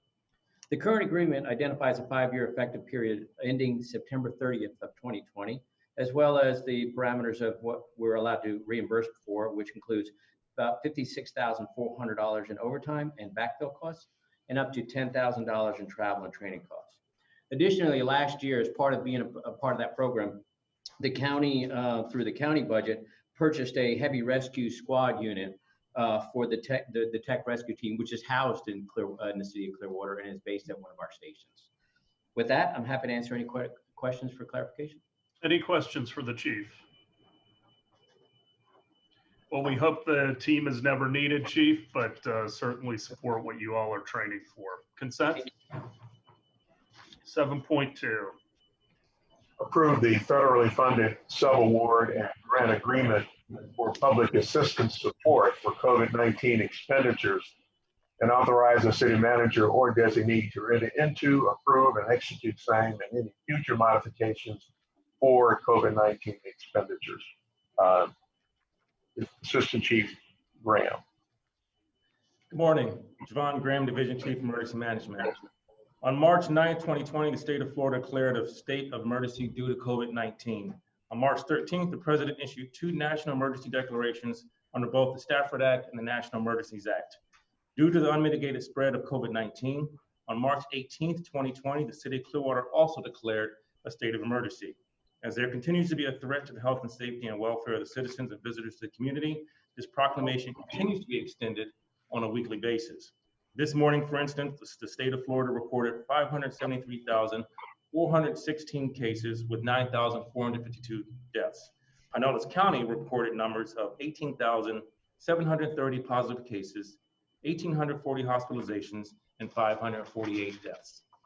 Under the President's declared national emergency and pursuant to the Robert T. Stafford Disaster Relief and Emergency Assistance Act, this increases federal support to the Department of Health and Human Services in its role as the lead federal agency for the ongoing COVID-19 pandemic responses. FEMA's actions will be in support of Health and Human Services and in coordination with state governments. Eligible protective measures taken in the direction of guidance of public health officials in response to this emergency and not supported by authorities of another federal agency will be reimbursed strictly under the FEMA Public Assistance Program. Currently, the city of Clearwater has spent upwards of $325,726 and is expected to spend another $260-something thousand by the end of this calendar year. Reimbursable activities typically include emergency protective measures such as activation of EOCs, law enforcement, public safety, purchasing of PPE, sanitizing equipment, and other measures necessary to protect public health and safety. FEMA assistance will be provided at a 75% federal cost share. By approving this federally funded subaward and grant agreement, You're authorizing the city manager and/or his designee to provide and facilitate documentation and resources to recover a portion of what was spent during this pandemic and to enter into and approve and execute this agreement and any future modifications for COVID-19 expenditures. At this point, I'm happy to answer any questions. Any questions for Mr. Graham? Consent? Thank you, Mr. Graham. Appreciate all you're doing for us during this time. Thank you very much, sir. 8.1. Authorize the award of invitation to bid 3820 anti-scalant to American Water Chemicals, Inc. of Plant City, Florida, in an annual not to exceed amount of $65,000 with the option of 2 one-year extensions at the city's discretion, and authorize the appropriate officials to execute same. Mr. Porter.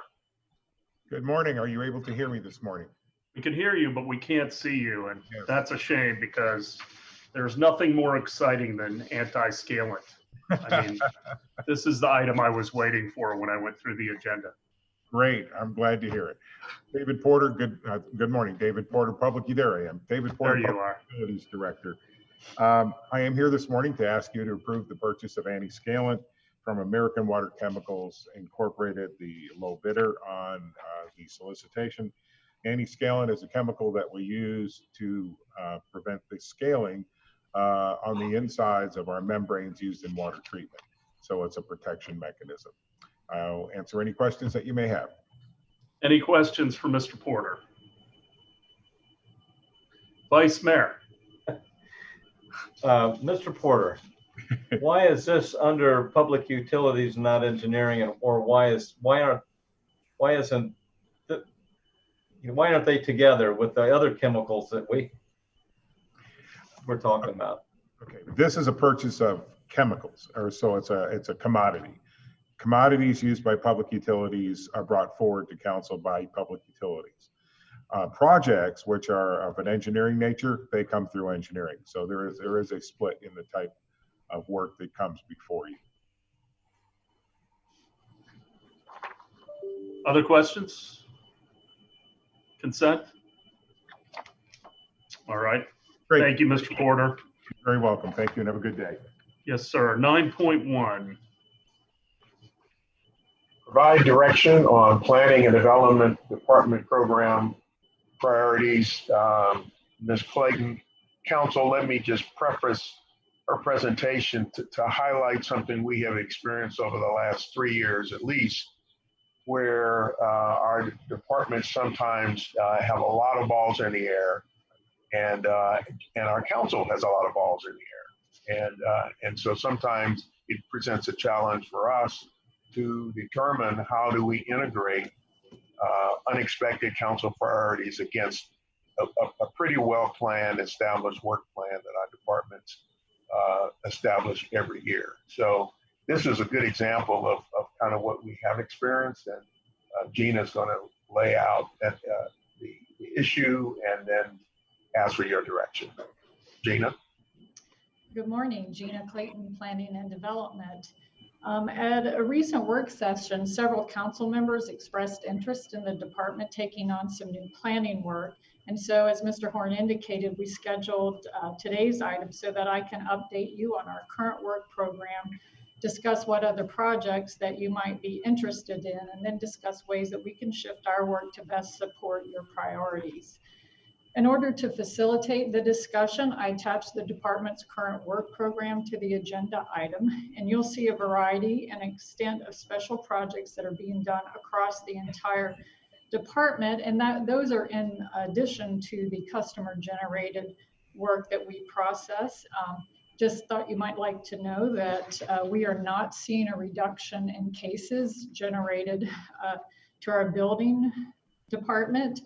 COVID has not slowed down. In fact, we're seeing about 1,000 permits a month, which is where we were probably about a year ago. And actually, I think it is higher than what we were experiencing when we were so busy right before the Great Recession. The most intensive and time-consuming project that we have on our work program right now is the update to the comprehensive plan. And we're enlisting the help of a consultant on this project, and we're going to be bringing you the contract with HDR actually at your next meeting. However, I do want to point out that long-range staff will be carrying a large load on this project. HDR will actually be acting like an extension of our staff. The other major project, which will involve 4 out of 5 department divisions as well as other departments in the city, is the business process study of the development review, permitting, and inspection processes. This project will require a lot of work, will consume a lot of my time and our manager's time as well as staff participation. And I think it's really ambitious to take this on while we're doing the comp plan update. The RFP for that project has been prepared and procurement has sent it to the newspaper to advertise.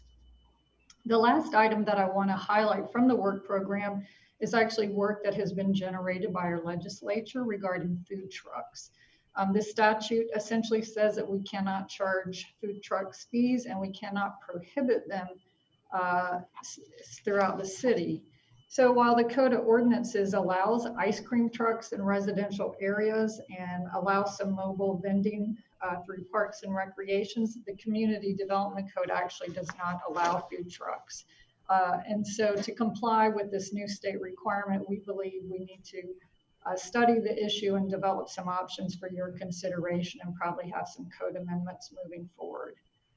So in looking at our work program and understanding that you have some new priorities for us, we tried to figure out what we could shift and still meet our goal of completing the comprehensive plan and the business process study roughly at the same time. And I've scheduled those that way because what we like to do is take the outcome of the comp plan update and the business process study and move right into amendments to update our code. We did just finalize the scope and schedule for the comp plan work this past Friday, and based on our desire to provide multiple opportunities for public engagement and CDB and council input, I think the project is going to take a little bit longer than we originally anticipated. And what this will do actually is give us an opportunity to shift that business process study for up to 6 months if you would like us to do that. So with that said, the RFP for the business study project is actually scheduled to hit the newspapers on Wednesday. I don't think we can pull it, but we can figure out a way to deal with it if we have to delay that project. And talking with legal, we believe that the risk for litigation with delaying the mobile vending work is pretty low risk because we technically allow food trucks, albeit in very temporary circumstances.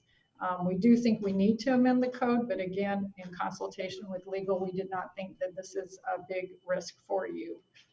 Since all the work, or most of the work that I've mentioned here impacts our long-range planning division, these are really the only things that we think we can shift to free up time unless you want us to delay the comprehensive plan work that we have planned. So if we shift these projects, the question is then what do you want us to add? So I'd like to give you a little bit of my thoughts about how long some of these other projects might take that I just heard you mention, understand that we haven't discussed them in detail.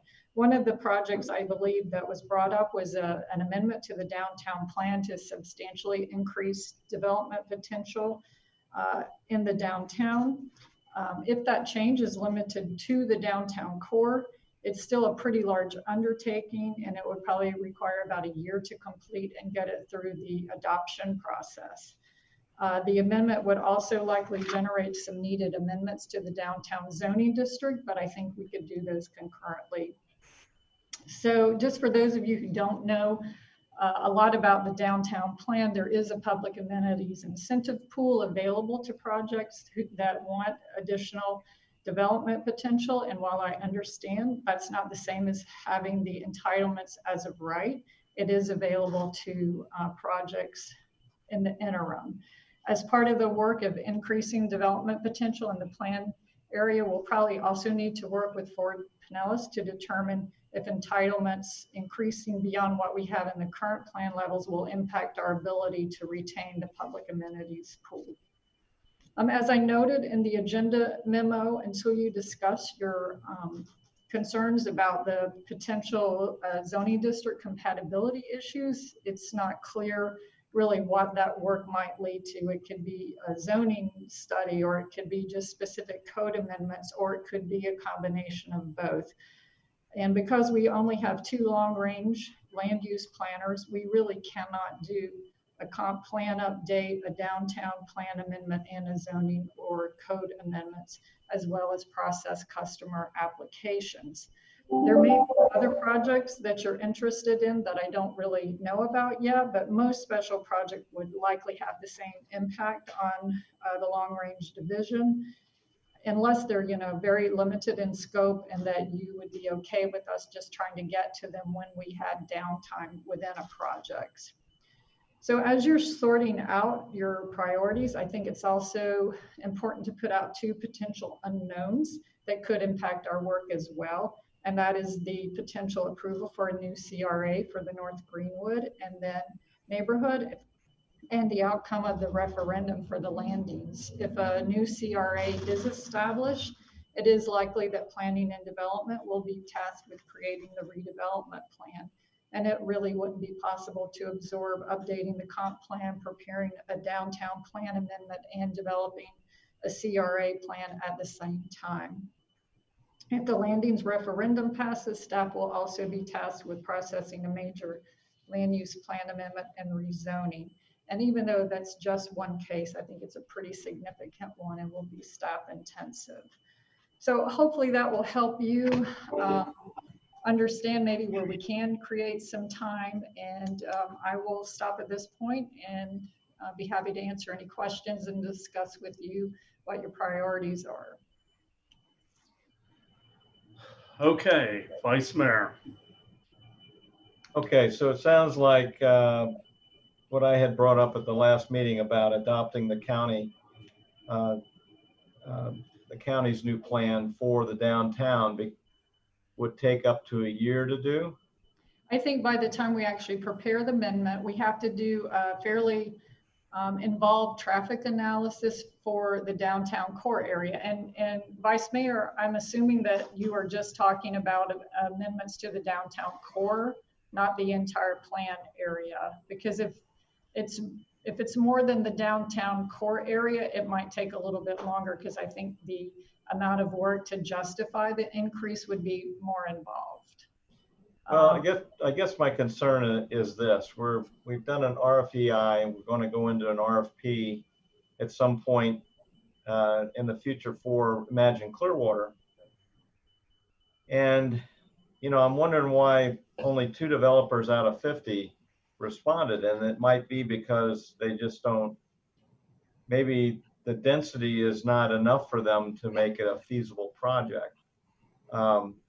I know you said that there's a public amenities pool, that if they called, that you could probably make it work, but I think a lot of developers, and maybe I'm wrong, but I just think that they'll look at the code that's published and they won't take the time to call and say, hey, I know it says we can't do this, but can we, kind of thing.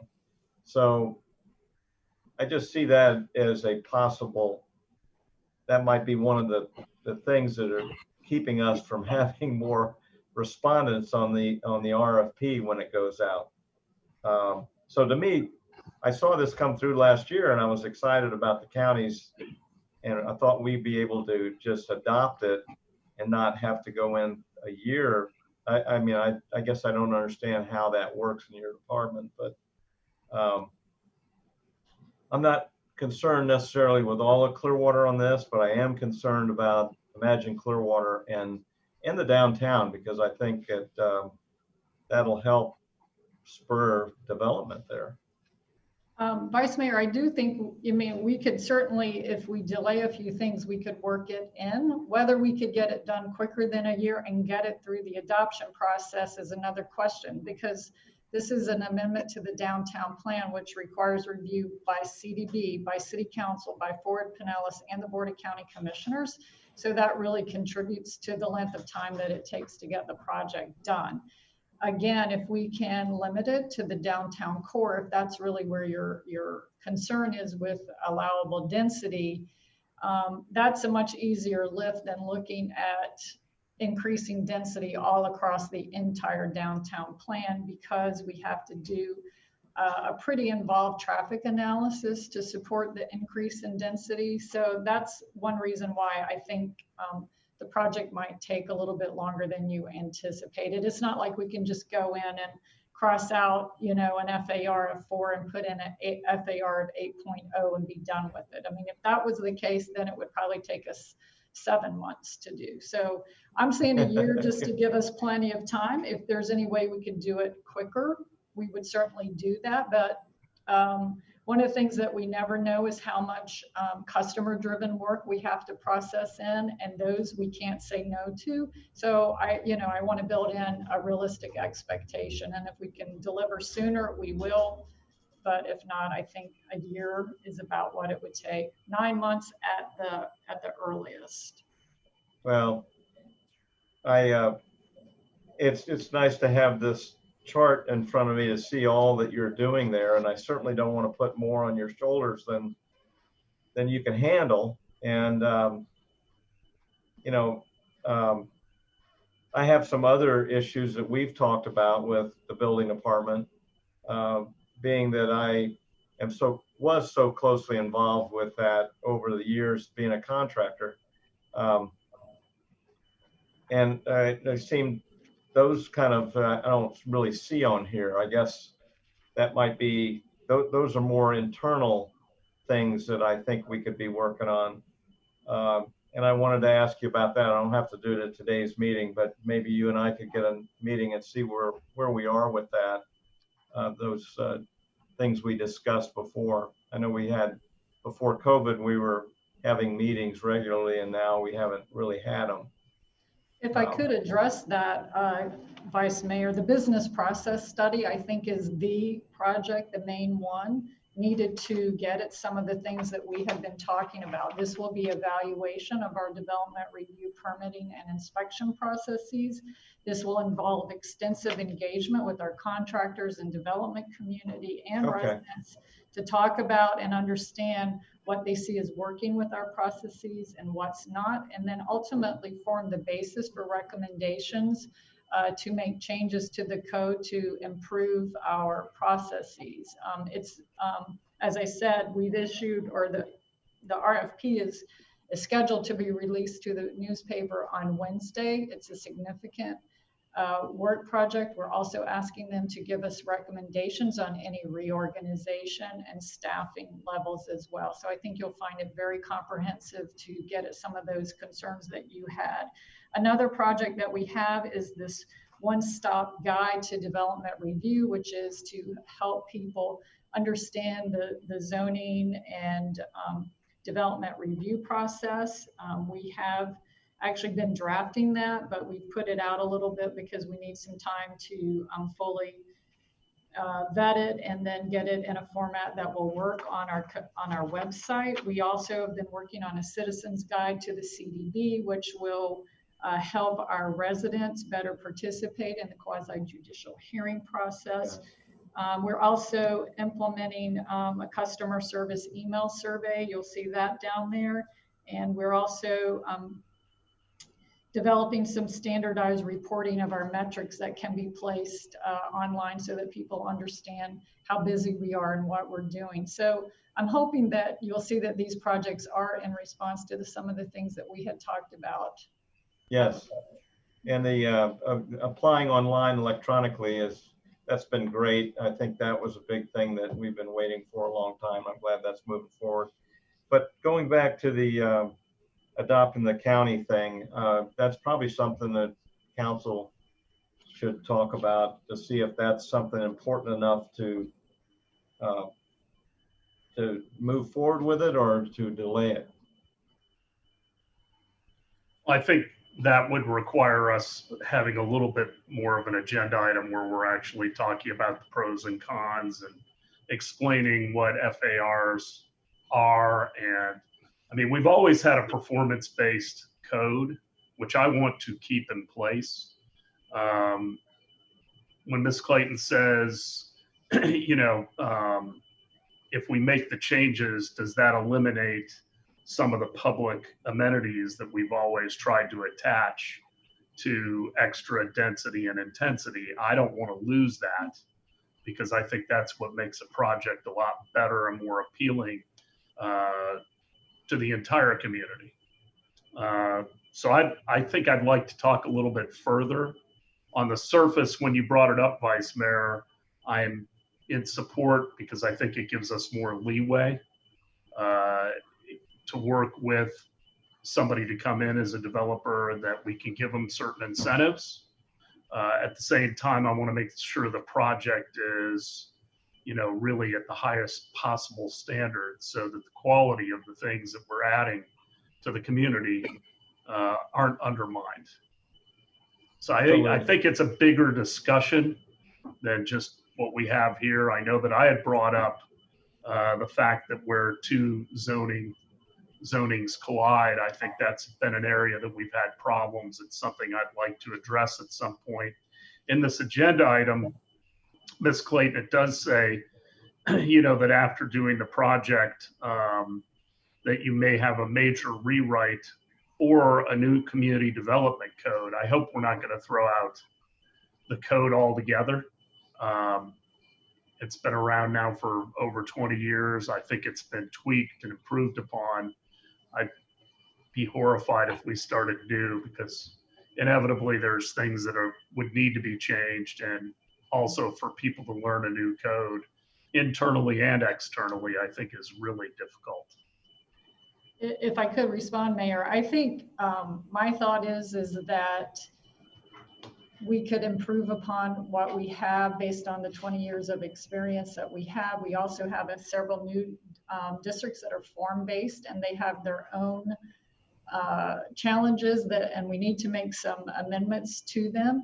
But I think my goal is to kind of keep the framework that we have and improve upon it.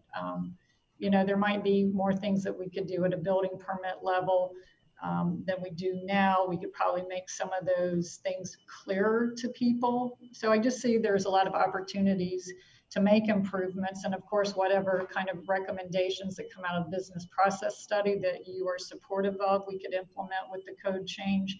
And then most importantly, there could be some issues that come out of the comprehensive plan update, in particular, those things that deal with resiliency and sustainability and affordable housing that could have some code implementations. Councilmember Bunker and then Councilmember Hamilton. Well, my question is related to Councilmember Albritton's reason for wanting this to proceed. Have we reached out to the other 48 developers who did not respond to pitching something downtown? Do we know why they decided we're out, at least for now? Michael? Yes, Mayor, Council, Michael Delk, Assistant City Manager. We have reached out and had some conversations with the two who did submit. We've reached out to 2 or 3 others briefly who chose not to submit, but indicated that they might submit something when we actually go out to the full RFP. So we have kept the list. We will continue to work with the entire list, even as we prepare the request for proposal, which would be the next step. And in fact, a little bit later on in this agenda, we're going to talk to you about what we plan to do to have a conversation with you about moving that forward. So, you know, I think we're still in a position where we're trying to generate a level of interest and confidence in the market to, get some of these firms to respond. And, that's something we need to talk about with you. Does that answer your question, Councilman Bunker? Yes. Councilmember Hamilton. Yeah, I know one of the things that is involved here, and I know Gina says, adopting the countywide plan and tailoring it to our downtown, how long the process is going to take. I know there's some interest, especially by one of the parties that did respond, taking advantage of the opportunity zone. The problem is the federal program with opportunity zones has an expiration date of next December. My question, Gina, is given the current pandemic, it seems like everything is getting extended. What is the belief, or what do you think is going to happen? What would be your feeling? Do you think there's a chance, or what do we need to do to convince the federal government to extend that opportunity zone deadline? Councilman Hamilton, I really couldn't speak to that. I really don't know. I don't know if Denise is watching or if anyone else, Michael or Micah, has any indication, but I really don't know. We can get you an answer to that. Go ahead, Mr. Horn. Well, I was going to say, we can get you an answer to that question. Okay. That's something we also ought to talk to, our federal lobbyist on. We can have Ms. Call delve into that. Mm-hmm. It's a good question, but I think just like when the governor declares a state of emergency, I believe the development orders get an automatic extension. And so that may be something that we can get through the federal government as well. I don't know. I have not heard anything about it, Councilmember Hamilton, but certainly worthy of looking into. Other questions? Councilmember Beckman?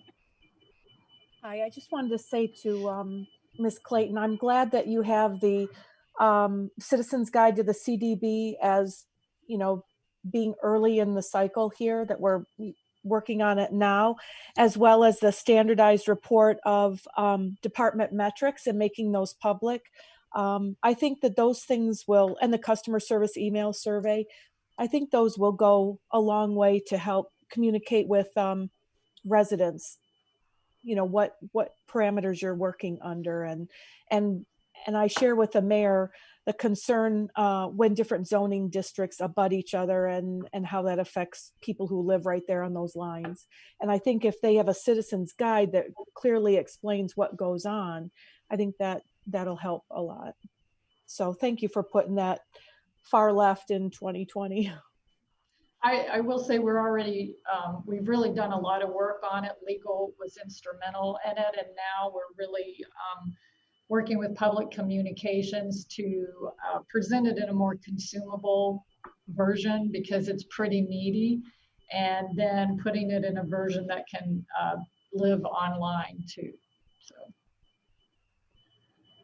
Mr. Horn, I don't feel like we've given you the direction that you need. Because it's really, we're really asking whether we want to drop or push this consultant on these other issues and let the other issues that we've discussed with the CRA and with abutting zonings bubble up to potentially the top or near the top. So. Well, I'll have to be kind of serve as a traffic cop a little bit. I think I work with Gina, Micah to kind of figure out, to come back with you. This is the sequence, after hearing your feedback. I mean, this is good discussion for us. It's good to hear you talk about the things that of what you all care about individually. And so that will then give us some ideas as to how to actually slot everything into a timeline.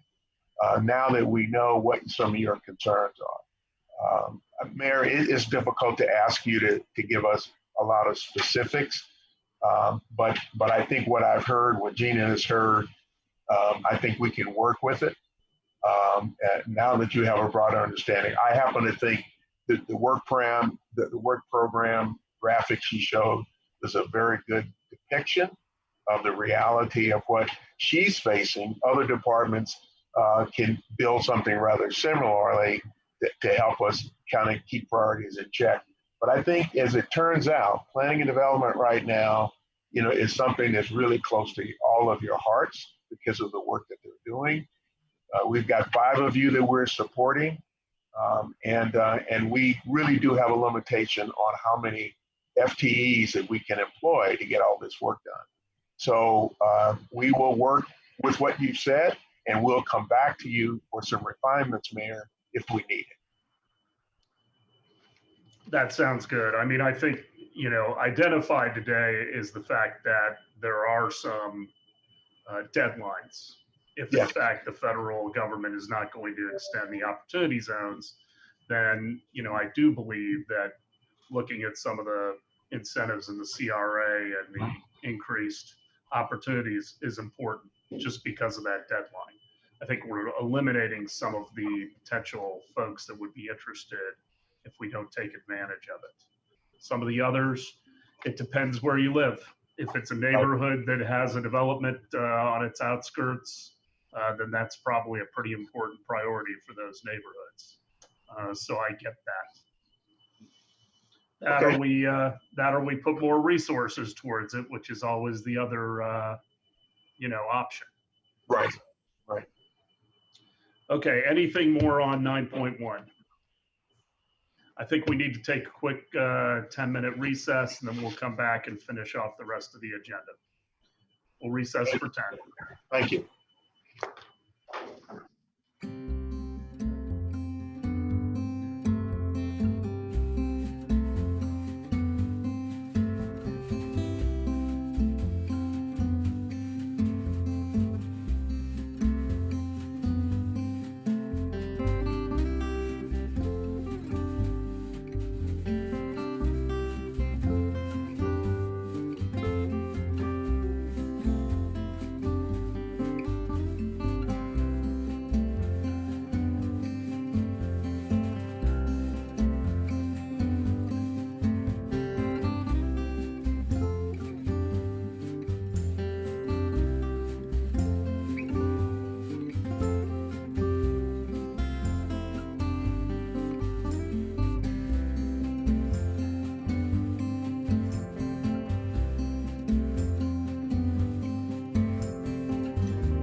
reconvene the work session for August 17th. We are on item 10.1. Amend City Council policies 2-21, 3-2, 3-4, 3-5, 5-7, 5-12, 6-4, and 8-2.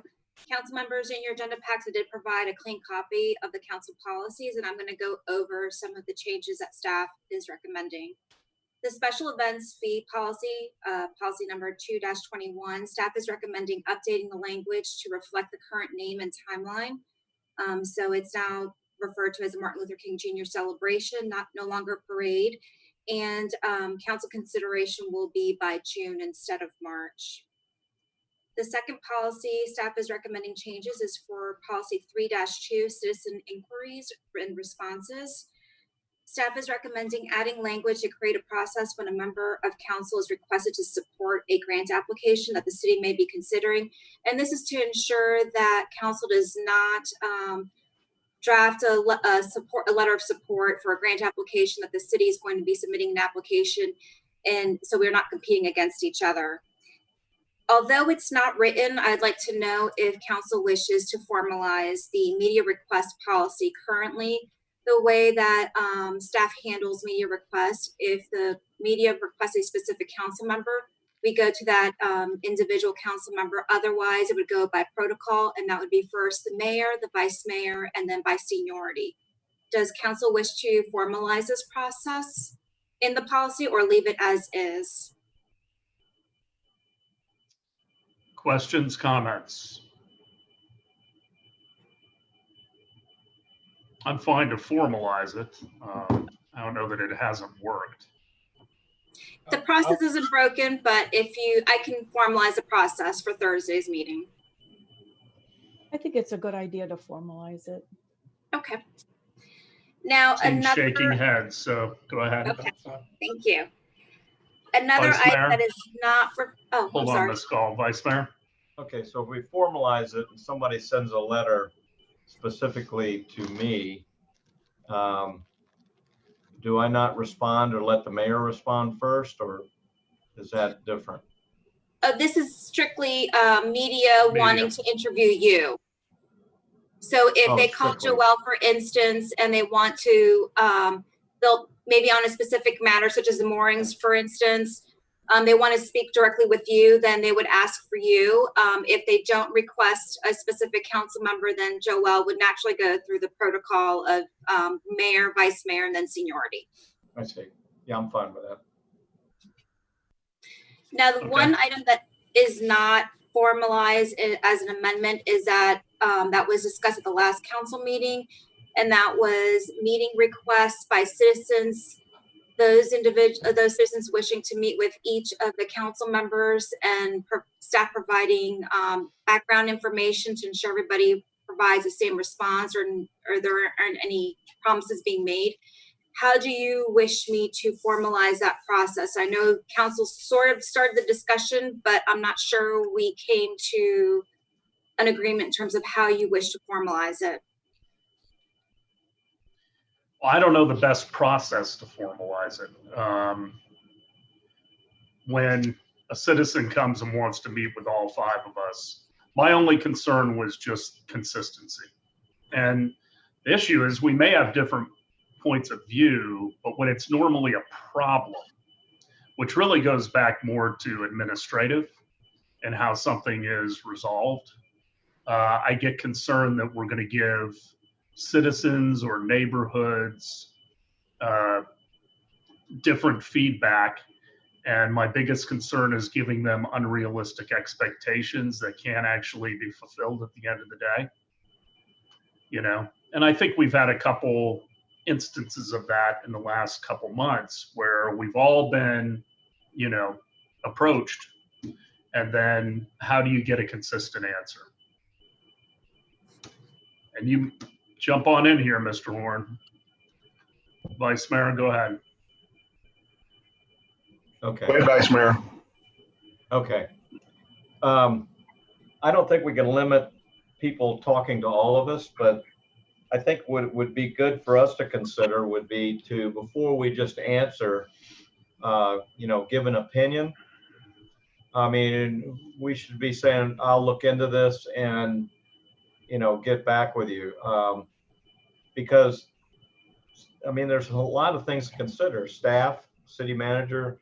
I mean, and the city manager probably could direct us better if we go to him first and say, here's the issue that I'm being told, and get a little background history on it. And then before we actually answer, and I know they force the answer to us when they meet with us, but I think it would be best benefit to all for us just to say, well, I understand what you're telling me. Let me look into it and see what the process is and what we can do for you.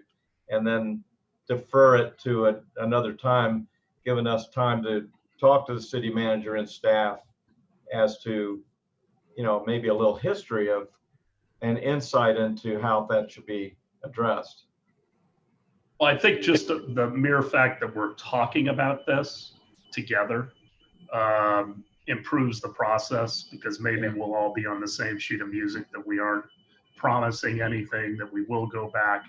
What I've found over the years is somebody will come in with an issue and they have a certain perspective, and it may be completely valid, except that there may be additional information that when you sit down with them, you're not aware of.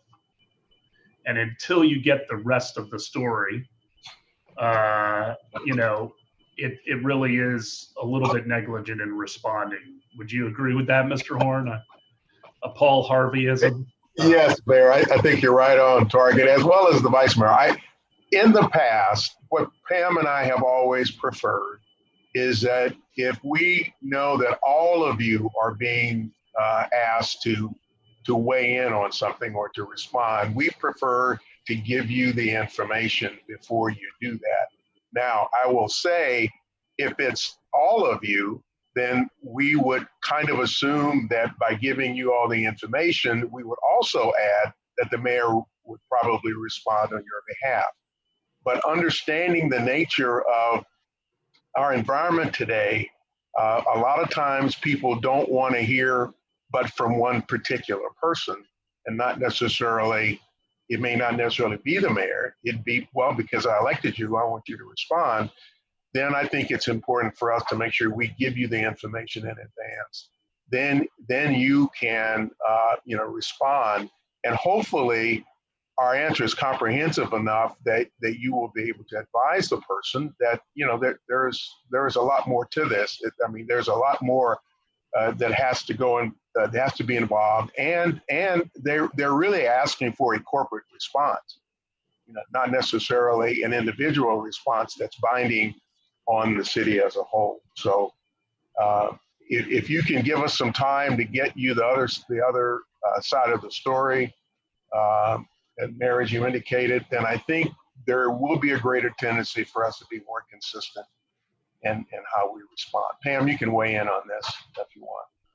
Thank you. When you guys are going to meet all with the same people, it's our preference and that we arm you with as much information as possible so that you understand from a city perspective what has happened or not happened before you have that meeting. Now, I think that helps you, in my opinion. Of course, you can do whatever it is you choose to do, but when we're talking about meetings, I think it's helpful if we are able to give you at least some background on what we know. Does that help everybody? Councilmember Hamilton. Well, I think it kind of goes back to, I know people like to meet with all of us when they have an issue, but I think what my response has been for a long time has been, I appreciate what you're telling me. I'll look into it, but remember, I'm only one of 5 votes, and this isn't really something. Their issue normally isn't something that would come to us for a vote. It actually, in most cases, if not almost all cases, is more of an administrative issue that needs to go through the city manager. So But obviously the citizens like to talk to us. It's what we signed up for, and I don't have a problem with that. But most of the time, it's not something that we have the ability to correct ourselves. It is a staff issue that needs to be addressed. And I think people need to understand that. Ms. Scall? Okay. Clear as mud. Clear as mud. No. I'll work with the city manager. I may include something in for Thursday's consideration that may just at least formalize the expectation of the process. How's that? Very good. The next change is departing council members' gifts, policy 3-4, and that is just the changes are to update the language to coincide with the current practice. And that is, we no longer provide a pewter tray with a seal or a ring, collage, or album tray with seal, letter, gag, gift, or caricature. Distribution of council correspondence. Again, updating the language to reflect the current practice. Council mail is now provided daily. Courtney Campbell Causeway, State Road 60 welcome signage program. Policy 5-7, staff recommends adding language clarifying the process to replace the welcome signs.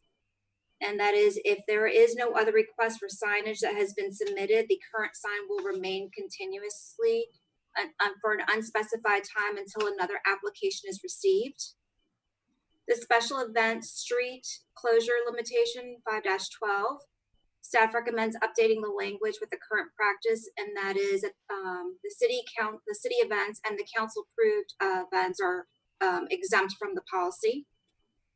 Landscaping of city roads, policy 6-4. Staff recommends adding language that cites the recommended resources as stated in our community development code, which states section 3-1202. All such materials shall be native or a non-invasive plant naturalized to Central Florida.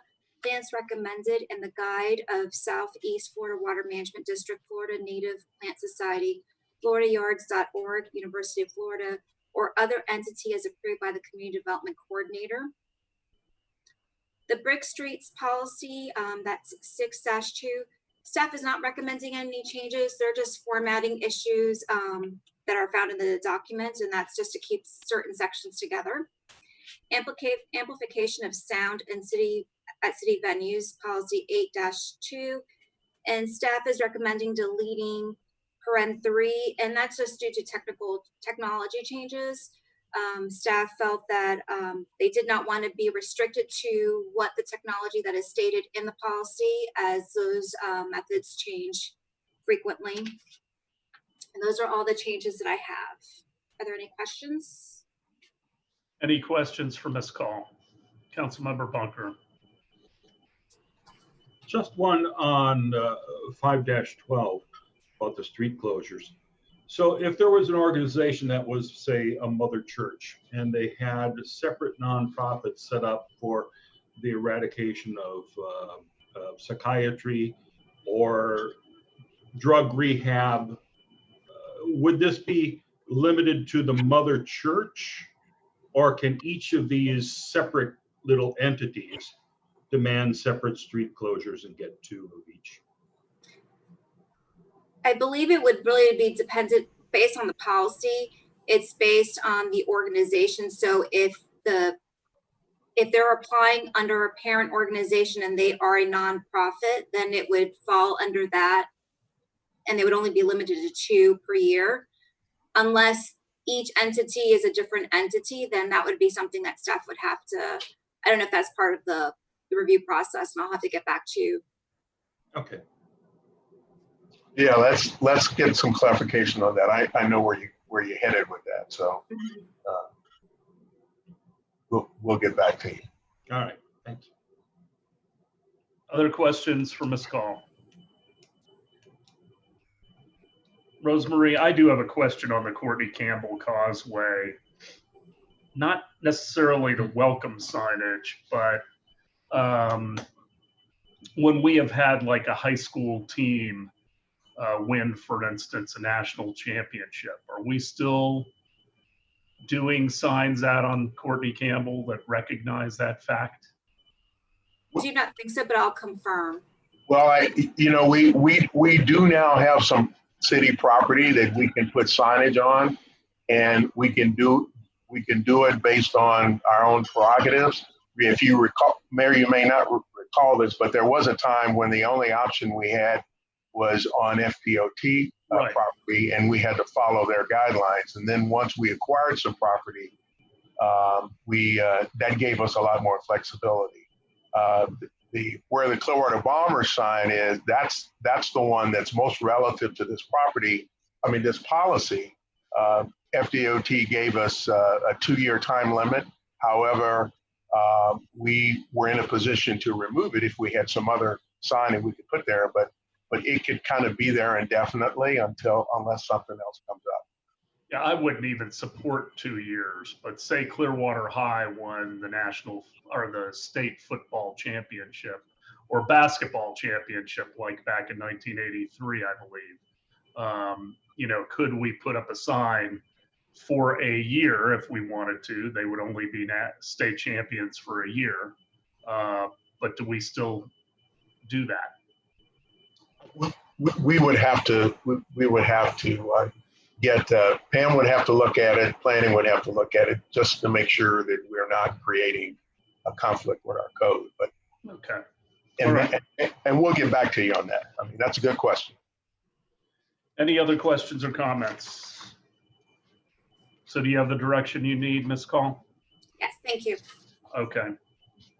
11.1 is the COVID proclamation. Any questions there? Anything to add, Ms. Aiken? Yes, sir. Mr. Horn, any verbal reports? Yes, Mayor. Pam and I and Michael Delk met last week and decided to have Michael kind of give you a summary on, our best thinking right now on how we might proceed from this RFPI environment to an RFP. We certainly have been in conversations with some of you, and we also have talked to some of the submitters, and we think that there is a particular way that we ought to proceed, and Michael is just going to outline that for you briefly, and then we'll go from there.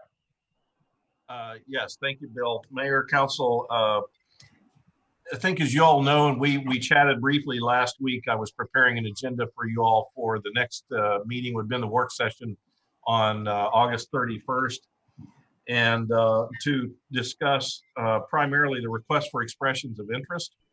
And I think we also need to prepare a discussion for the Conservancy. After Bill and Pam and Micah and I met on Friday and discussed that, so I think we all agree that given the complexity and importance of these two issues, that we probably should devote a really dedicated time to get into those a little bit more deeply. And so therefore I would be respectfully request today if the council is okay that we schedule a special work session looking at today's the agenda item deadline for the 31st. So I think we want to take a look at the following meeting in September. And that would give us, let's see, Monday, the September 14th and Thursday, the September 17th. If schedules permitted, I would suggest that we maybe consider either Monday afternoon, September 14th, or as we did the last time, I think we actually went to as late as Wednesday morning for a special meeting. So either Tuesday or Wednesday, if depending on how schedules permitted, and get into our next steps for the request for the expression of interest and where we go with that RFP and the scheduling of the referendum that we would need for that. And as well as the Conservancy, I think, we need to discuss really what we want that Conservancy to be, whether it's just a fundraising arm or a programming arm or both. And also what the makeup of that Conservancy would be and really what we want to accomplish with it. So I think those are a couple of big issues. I would say they're good issues in that we're moving beyond the construction and phase of the project, given that we will be getting started with that very, very soon, and really into the programming and management of our waterfront as the next major step. So we would recommend a dedicated time to have that conversation with you. Well, I would prefer the 15th. I don't really savor having a council work session in the morning and then a special meeting in the afternoon. I'd rather break them into 2 days. I'm good. I don't know if there's any concerns with that from other council members or not. I'm fine with the 15th. Okay. Is there any guidance you need at this time, Mr. Doak? I don't. We'll be chatting with you between now and then. So, okay. Questions we can. Anything else, Mr. Horn? Mayor, just one other thing. One of the submitters for the to the RFEI has agreed to expand the presentations that you all have received from him to some of our key staff. That had not happened previously. We're very pleased that we're going to be able to get that exposure so that we can more effectively advise you as we move forward. I just want to make you all aware of that. And Pam's been included as well. Okay. And I have nothing else. Okay. Ms. Aiken, any verbal reports? No? All right, council discussion item 14.1, environmentally friendly educational design of Coachman Park. Councilmember Beckman. Woohoo! Okay, so this is going to be the first time I'm going to share oh, you're here. I got help. All right, good. So I'm choosing this, right? And then share. Yeah. All right. So view, do I just, so long as we click to advance. Thank you for being patient. Okay. So I did some research on environmentally friendly parks. You know, it's no secret that I'm a big advocate for sustainability and protecting our environment, that our health, our quality of life, and our economy depends on.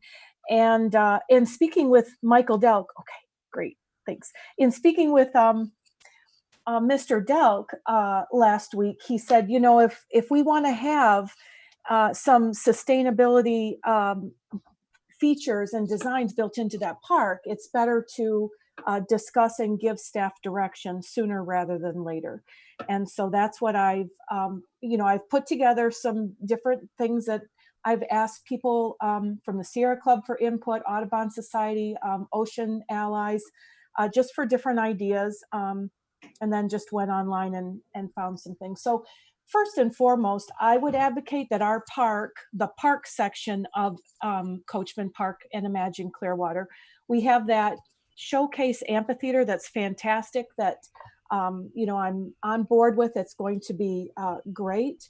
I'd advocate for solar on the roof. Obviously, hopefully we're going to be looking into that. But the remainder of the park, I would hope that we could be in agreement that it's really designed for families and residents and visitors. It needs to be easy to be accessible by multiple forms of transportation: walking, biking, trolley, ferry, Uber, Lyft, ride shares, public transportation. Again, to cut down on carbon emissions and just make it a real active, engaging, welcoming park.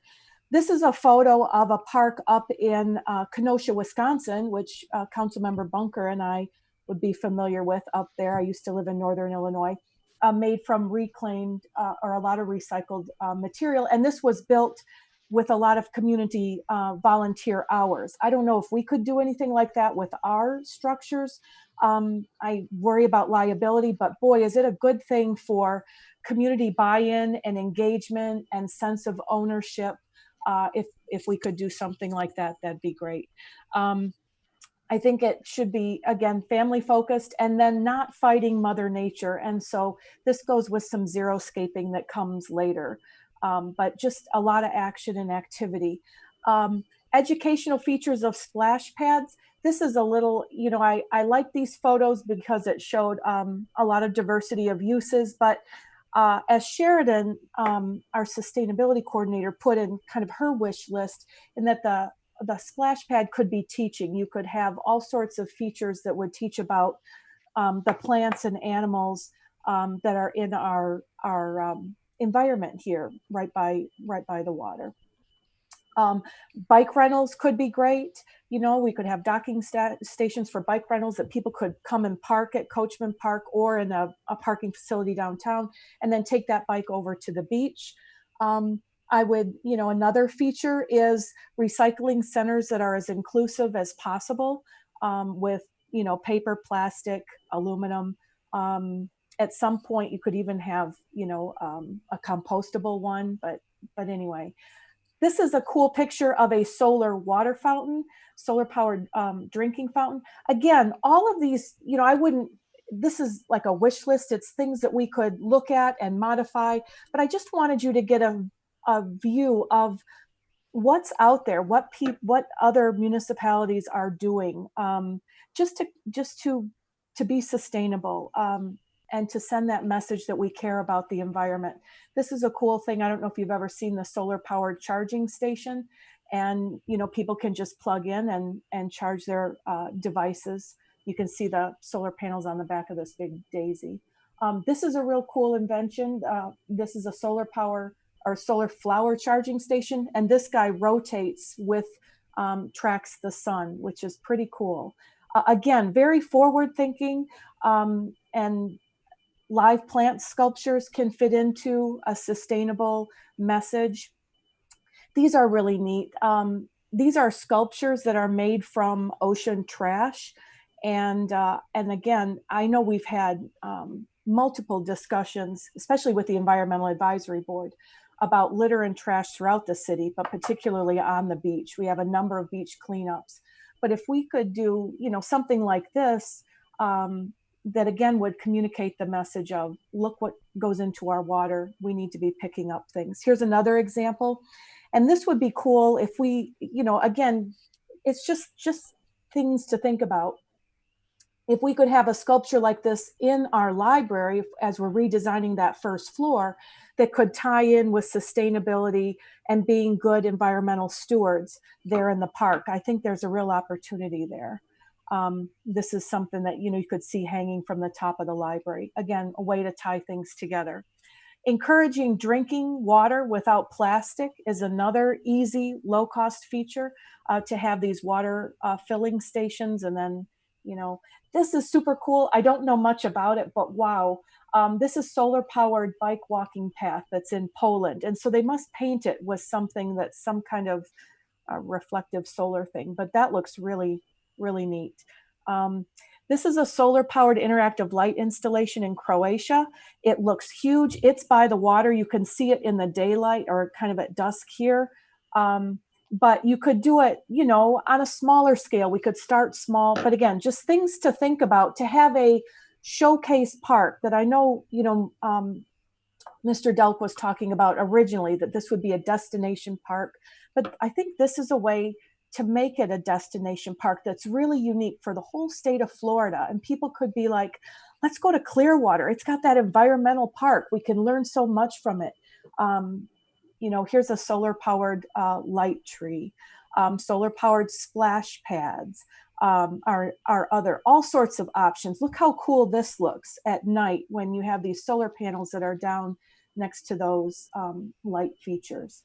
EV parking spaces is kind of a no-brainer. It doesn't cost much money to run that EV infrastructure as we're putting shovels in the ground. And then this is super cool. So this is a device that allows you to pay for beach parking hours by recycling. So I think what you do is you take a ticket, and then when you go into, and again, I'm not an expert, but you pick up trash, and as you deposit plastic bottles or some sort of trash in this device that crunches them down, you get a reduction in your parking fees. So I think that's really neat, something, to explore. Certainly solar covered parking, whatever might be applicable down there on the at the park, I would hope we could explore. And then pervious pavement wherever it's possible is another thing that we should, again, these are things we can check off the box. I would hope that we could give direction to staff to investigate a number of these possibilities with a price tag. And as we make decisions about what might work at Coachman Park, we could go forward with that. Landscaping minimizes water use. And there's all sorts of, this was from Palm Beach County, the city of Rivera Beach, but using native plants, pollinator patches, rain gardens, integrated pest management. And I know that, you'd have to just get over the fact that it's not going to look like a golf course greens, and that it's going to look more native and natural. This is information about our risk of flooding. I don't know if you read the Tampa Bay Times this weekend on Sunday, but I know that someone within our staff sent that article ahead of the publication late last week. But, if we get some category 4 and 5 storms, that we're really very, very vulnerable. So I think we need to be aware of possible flooding, and especially with climate change, we will have increased flooding and sea rise. Because of the high probability of flooding in that area, planning for resiliency in the park's ability to cope with flooding or infrastructure to prevent flooding should be prioritized, which means as much green space as possible. Green infrastructure methods such as a living shore installation should be considered for that southeastern portion of the park as well. And that's per that, this diagram. Edible plant gardens would be kind of fun. I know the botanical gardens here in Pinellas County have a whole edible plant garden that's real attractive to children and families visiting the park. And then the return on investment for being a sustainable green park. Solar will always provide a return on investment. Whatever you spend for solar now, you will have a payback. You will realize more savings than the cost. Whether or not what the incline of that curve is depends on what you're charged. If you're a city, you pay less per kilowatt than residential, but there is a return on investment with solar. There are substantial cost savings by utilizing that xeriscaping and reducing water consumption. We save by choosing native plants and landscaping because we have fewer, if any, costly, harmful herbicides, fertilizers, or pesticides. I would propose that by establishing an environmentally educational showcase park, it will distinguish itself from other parks and will become a destination park. There's a benefit of tying in this kind of a theme with a renovated library. And studies show again and again that travelers are choosing destinations based on their environmental policies. And this is an investment in our tourism economy and in the future. This park can be a model of sustainable, environmentally focused, intentional choices. If we make sustainable choices, we can be forward-thinking and we can be proud leaders in environmental stewardship. People can come to the park to learn as well as enjoy the many amenities it offers. And they are all of these possibilities presented align with Greenprint. So that's my presentation. I just, hope you think about those things. And I know that Mr. Delk has asked for more direction up front as soon as possible. So like to know what y'all think. Any questions or comments? Vice Mayor. Yeah, I I liked everything you had. I think that now's the time we should be thinking about that. And I've always thought that this was going to be more than just a normal park anyway. I mean, we were going to have, we are having some things that you don't see anywhere else. And that's what we need to put in there. That's what we need to have to attract people down to the park. That more than just a green area they can throw a Frisbee, they're going to come down because they're going to look at the light show and they're going to look at all the neat things you don't see anywhere else. So, hey, good job of putting that together. Thank you. Councilmember Bunker. I agree wholeheartedly. I thought there were a lot of great ideas there. I'd love to see some of those elements, if not all, put into the park. Councilmember Hamilton. Again, I agree. I think they're all great suggestions. What it really comes down to is when you put a price tag to it. And but I do think, you know, with a lot of those things, you know, if the splash pad, for example, if the splash pad is going to be X amount of dollars and making it lighted with the solar panel option is an additional $10,000, it may be an opportunity for us to get a public-private partnership going and get sponsorships for different elements of the park. And I think that's something we need to really be looking at, that, you know, maybe we can get some corporate buy-in throughout our community, different organizations and different businesses that are interested in and it's going to involve, some people don't like signage, but I think if someone's going to put the money up to make some of these things better, you need to give them recognition for that and be willing to, you know, put some sort of signage in there saying sponsored by and whatnot. So, but I think these are all things that we can really work towards and you know, talk to people about, and, you know, anything that can help bring the our, you know, when I say our, I mean the public's price tag down a little bit through private investment. I'm always going to be in favor of that. Ms. Aiken, do you want to weigh in on that?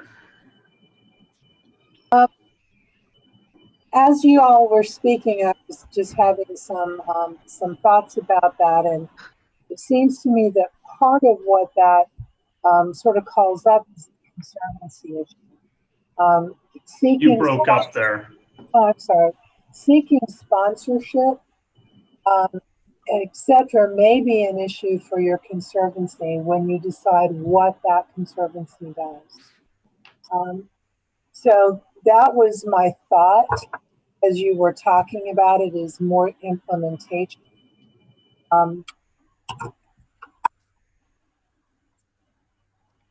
Well, Pam, I mean, we've lost Pam. But can't the conservancy be involved in fundraising as well? Absolutely. So absolutely, that may be one of the charges that you give them. So I agree. But we also need to make certain that it doesn't violate the charter. Yes, but then as we talk about what the conservancy's role is, it can range anything from doing nothing but fundraising to operating your park. You may decide what you need to do is tack referendum on that issue. So that's a next steps discussion. But for the kind of thing we're talking about so far, I don't think that's triggered anything that would require that. At least not this discussion. Anything else, Mr. Hamilton? No, but I think, well, just between now and Thursday, we need to get somebody to work on Miss Aiken's microphone. I think that's on Joel's list. Mr. Delk, a couple questions, because you're really the one that's going to be dealing with Stantec. First of all, Councilmember Beckman, thank you for bringing some of these examples forward. I think you're welcome. Really neat. And many of them I can support.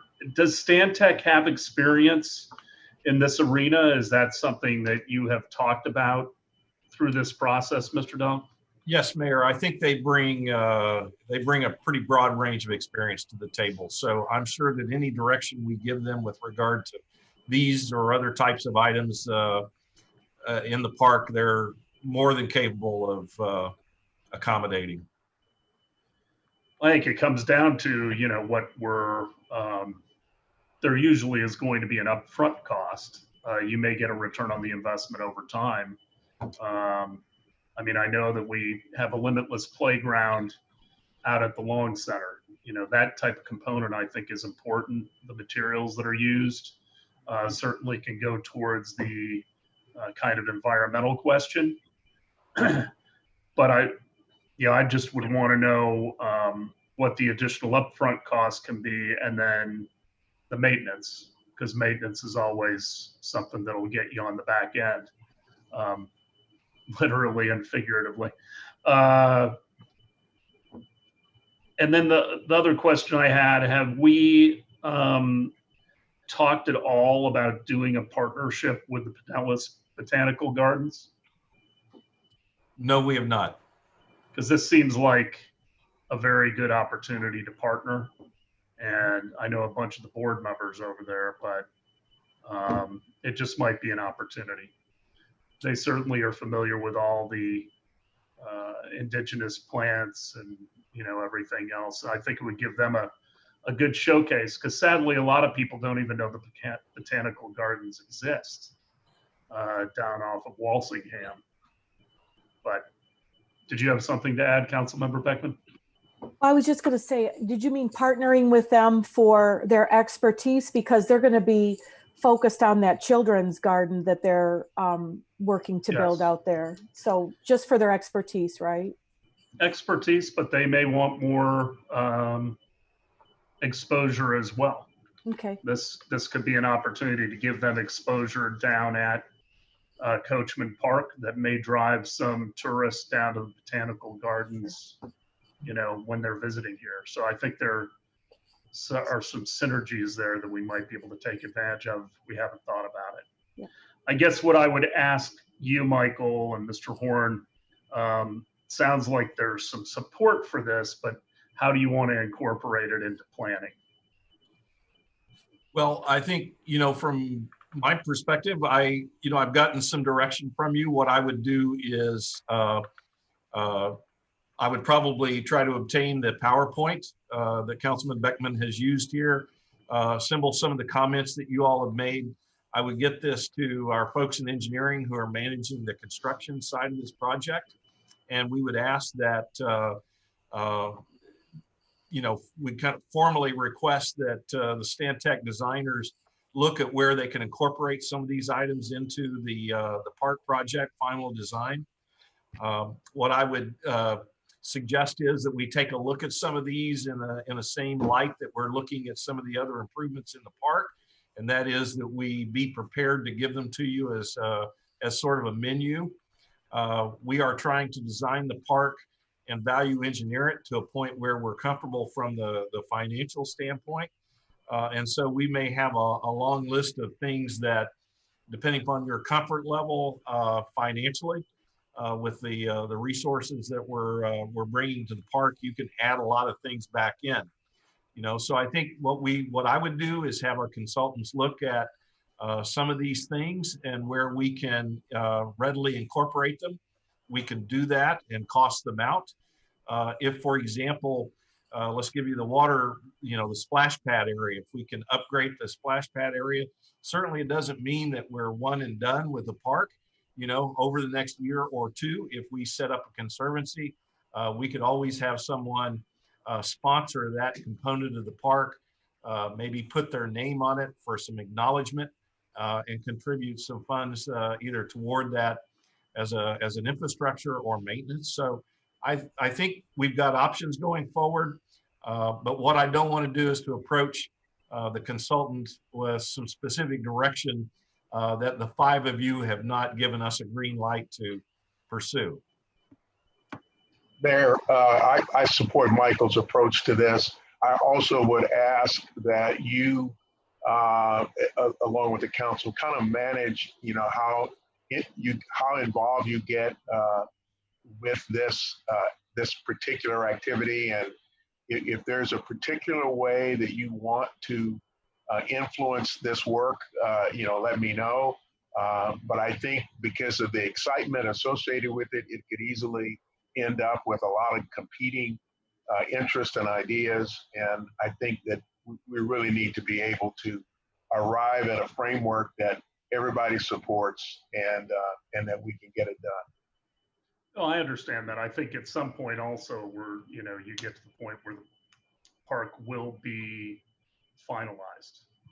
And if we're going to make changes, right now is the time to be thinking about those. It's like building a house. Change orders will eat your lunch. So you gotta figure out the design of the house before you break ground. And then once you do, would you agree with that, Vice Mayor? Is that expensive part of contracting is change orders? Absolutely.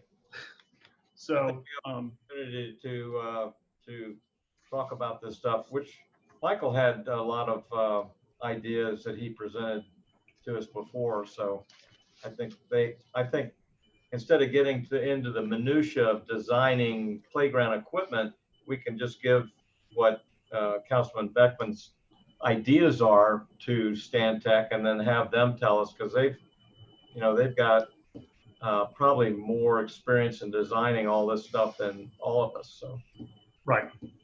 And I think we're giving them a framework of what we're looking for. Councilmember Beckman.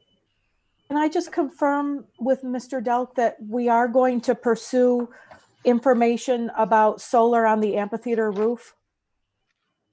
More information about that? Is that correct? Yes, it is. Okay. My understanding of what you all have given us some direction to look at earlier was that you supported that. So we're going to take a look at what it will take to make that happen. Good. I think there's a support to absolutely look at. I think we still don't know what we don't know. And until we get information back, it's very difficult to make any intelligent decision.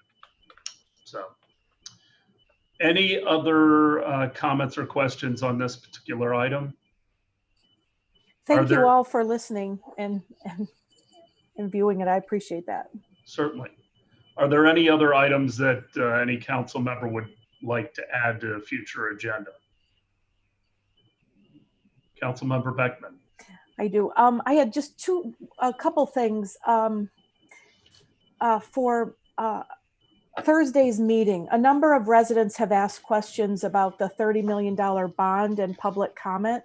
I was wondering if somebody from staff could make a short presentation or statement about what that actually is and the expectations of it, just to inform residents about the deadline and the procedure and why it matters. Could that happen on Thursday? Yes, it can. Thank you.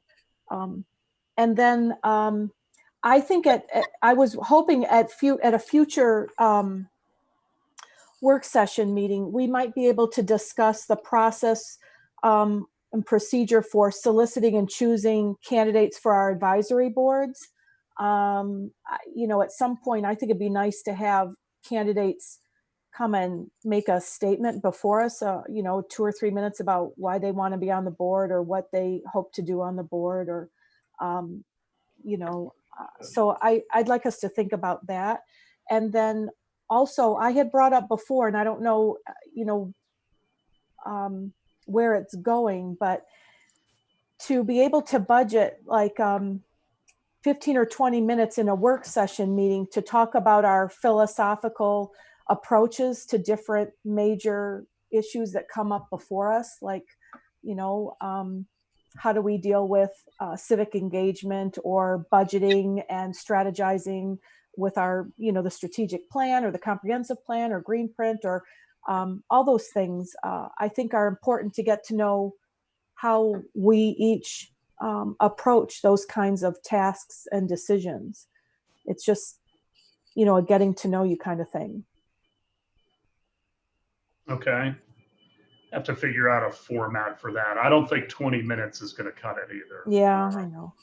I really think that's almost a separate session unto itself. But if we took one little topic per meeting, you know, just dole them out that way, because I don't think we're going to, you know, it seems that we're going to be virtual for quite a while. I understand that. I mean, I think it can be done virtually. I don't think it's as productive as being able to sit in a room and, you know, converse, but I think it can be done. But I think it's, rather than taking one topic every work session, I think you lose continuity when you're talking about a lot of different potential topics and kind of philosophies and viewpoints. I really would rather put together a structure where we had a 2-hour work session and could actually have a conversation about a spectrum of different issues. Because what I think you'll find is, I know you'll find that there are threads that run through all of them with different people on different topics. And it's because of backgrounds and education, experiences, and everything else. So I think you do lose continuity when you just talk about them as one-offs over an extended period of time. So I'd rather make the investment of time to have us all come together and talk a little bit about, you know, things. And what I would want from staff is to help everyone kind of crystallize some of the topics that they would want to talk about. Sure. I know that I have several that I think, you know, are very important to me. And maybe if we can start to filter those through Mr. Horn and Ms. Aiken over the next couple weeks, we can put together a more comprehensive list and schedule a work session for it. Sounds good. Thank you. Okay, sure. Anything else? All right, well, we are adjourned until Thursday. We'll see you all then.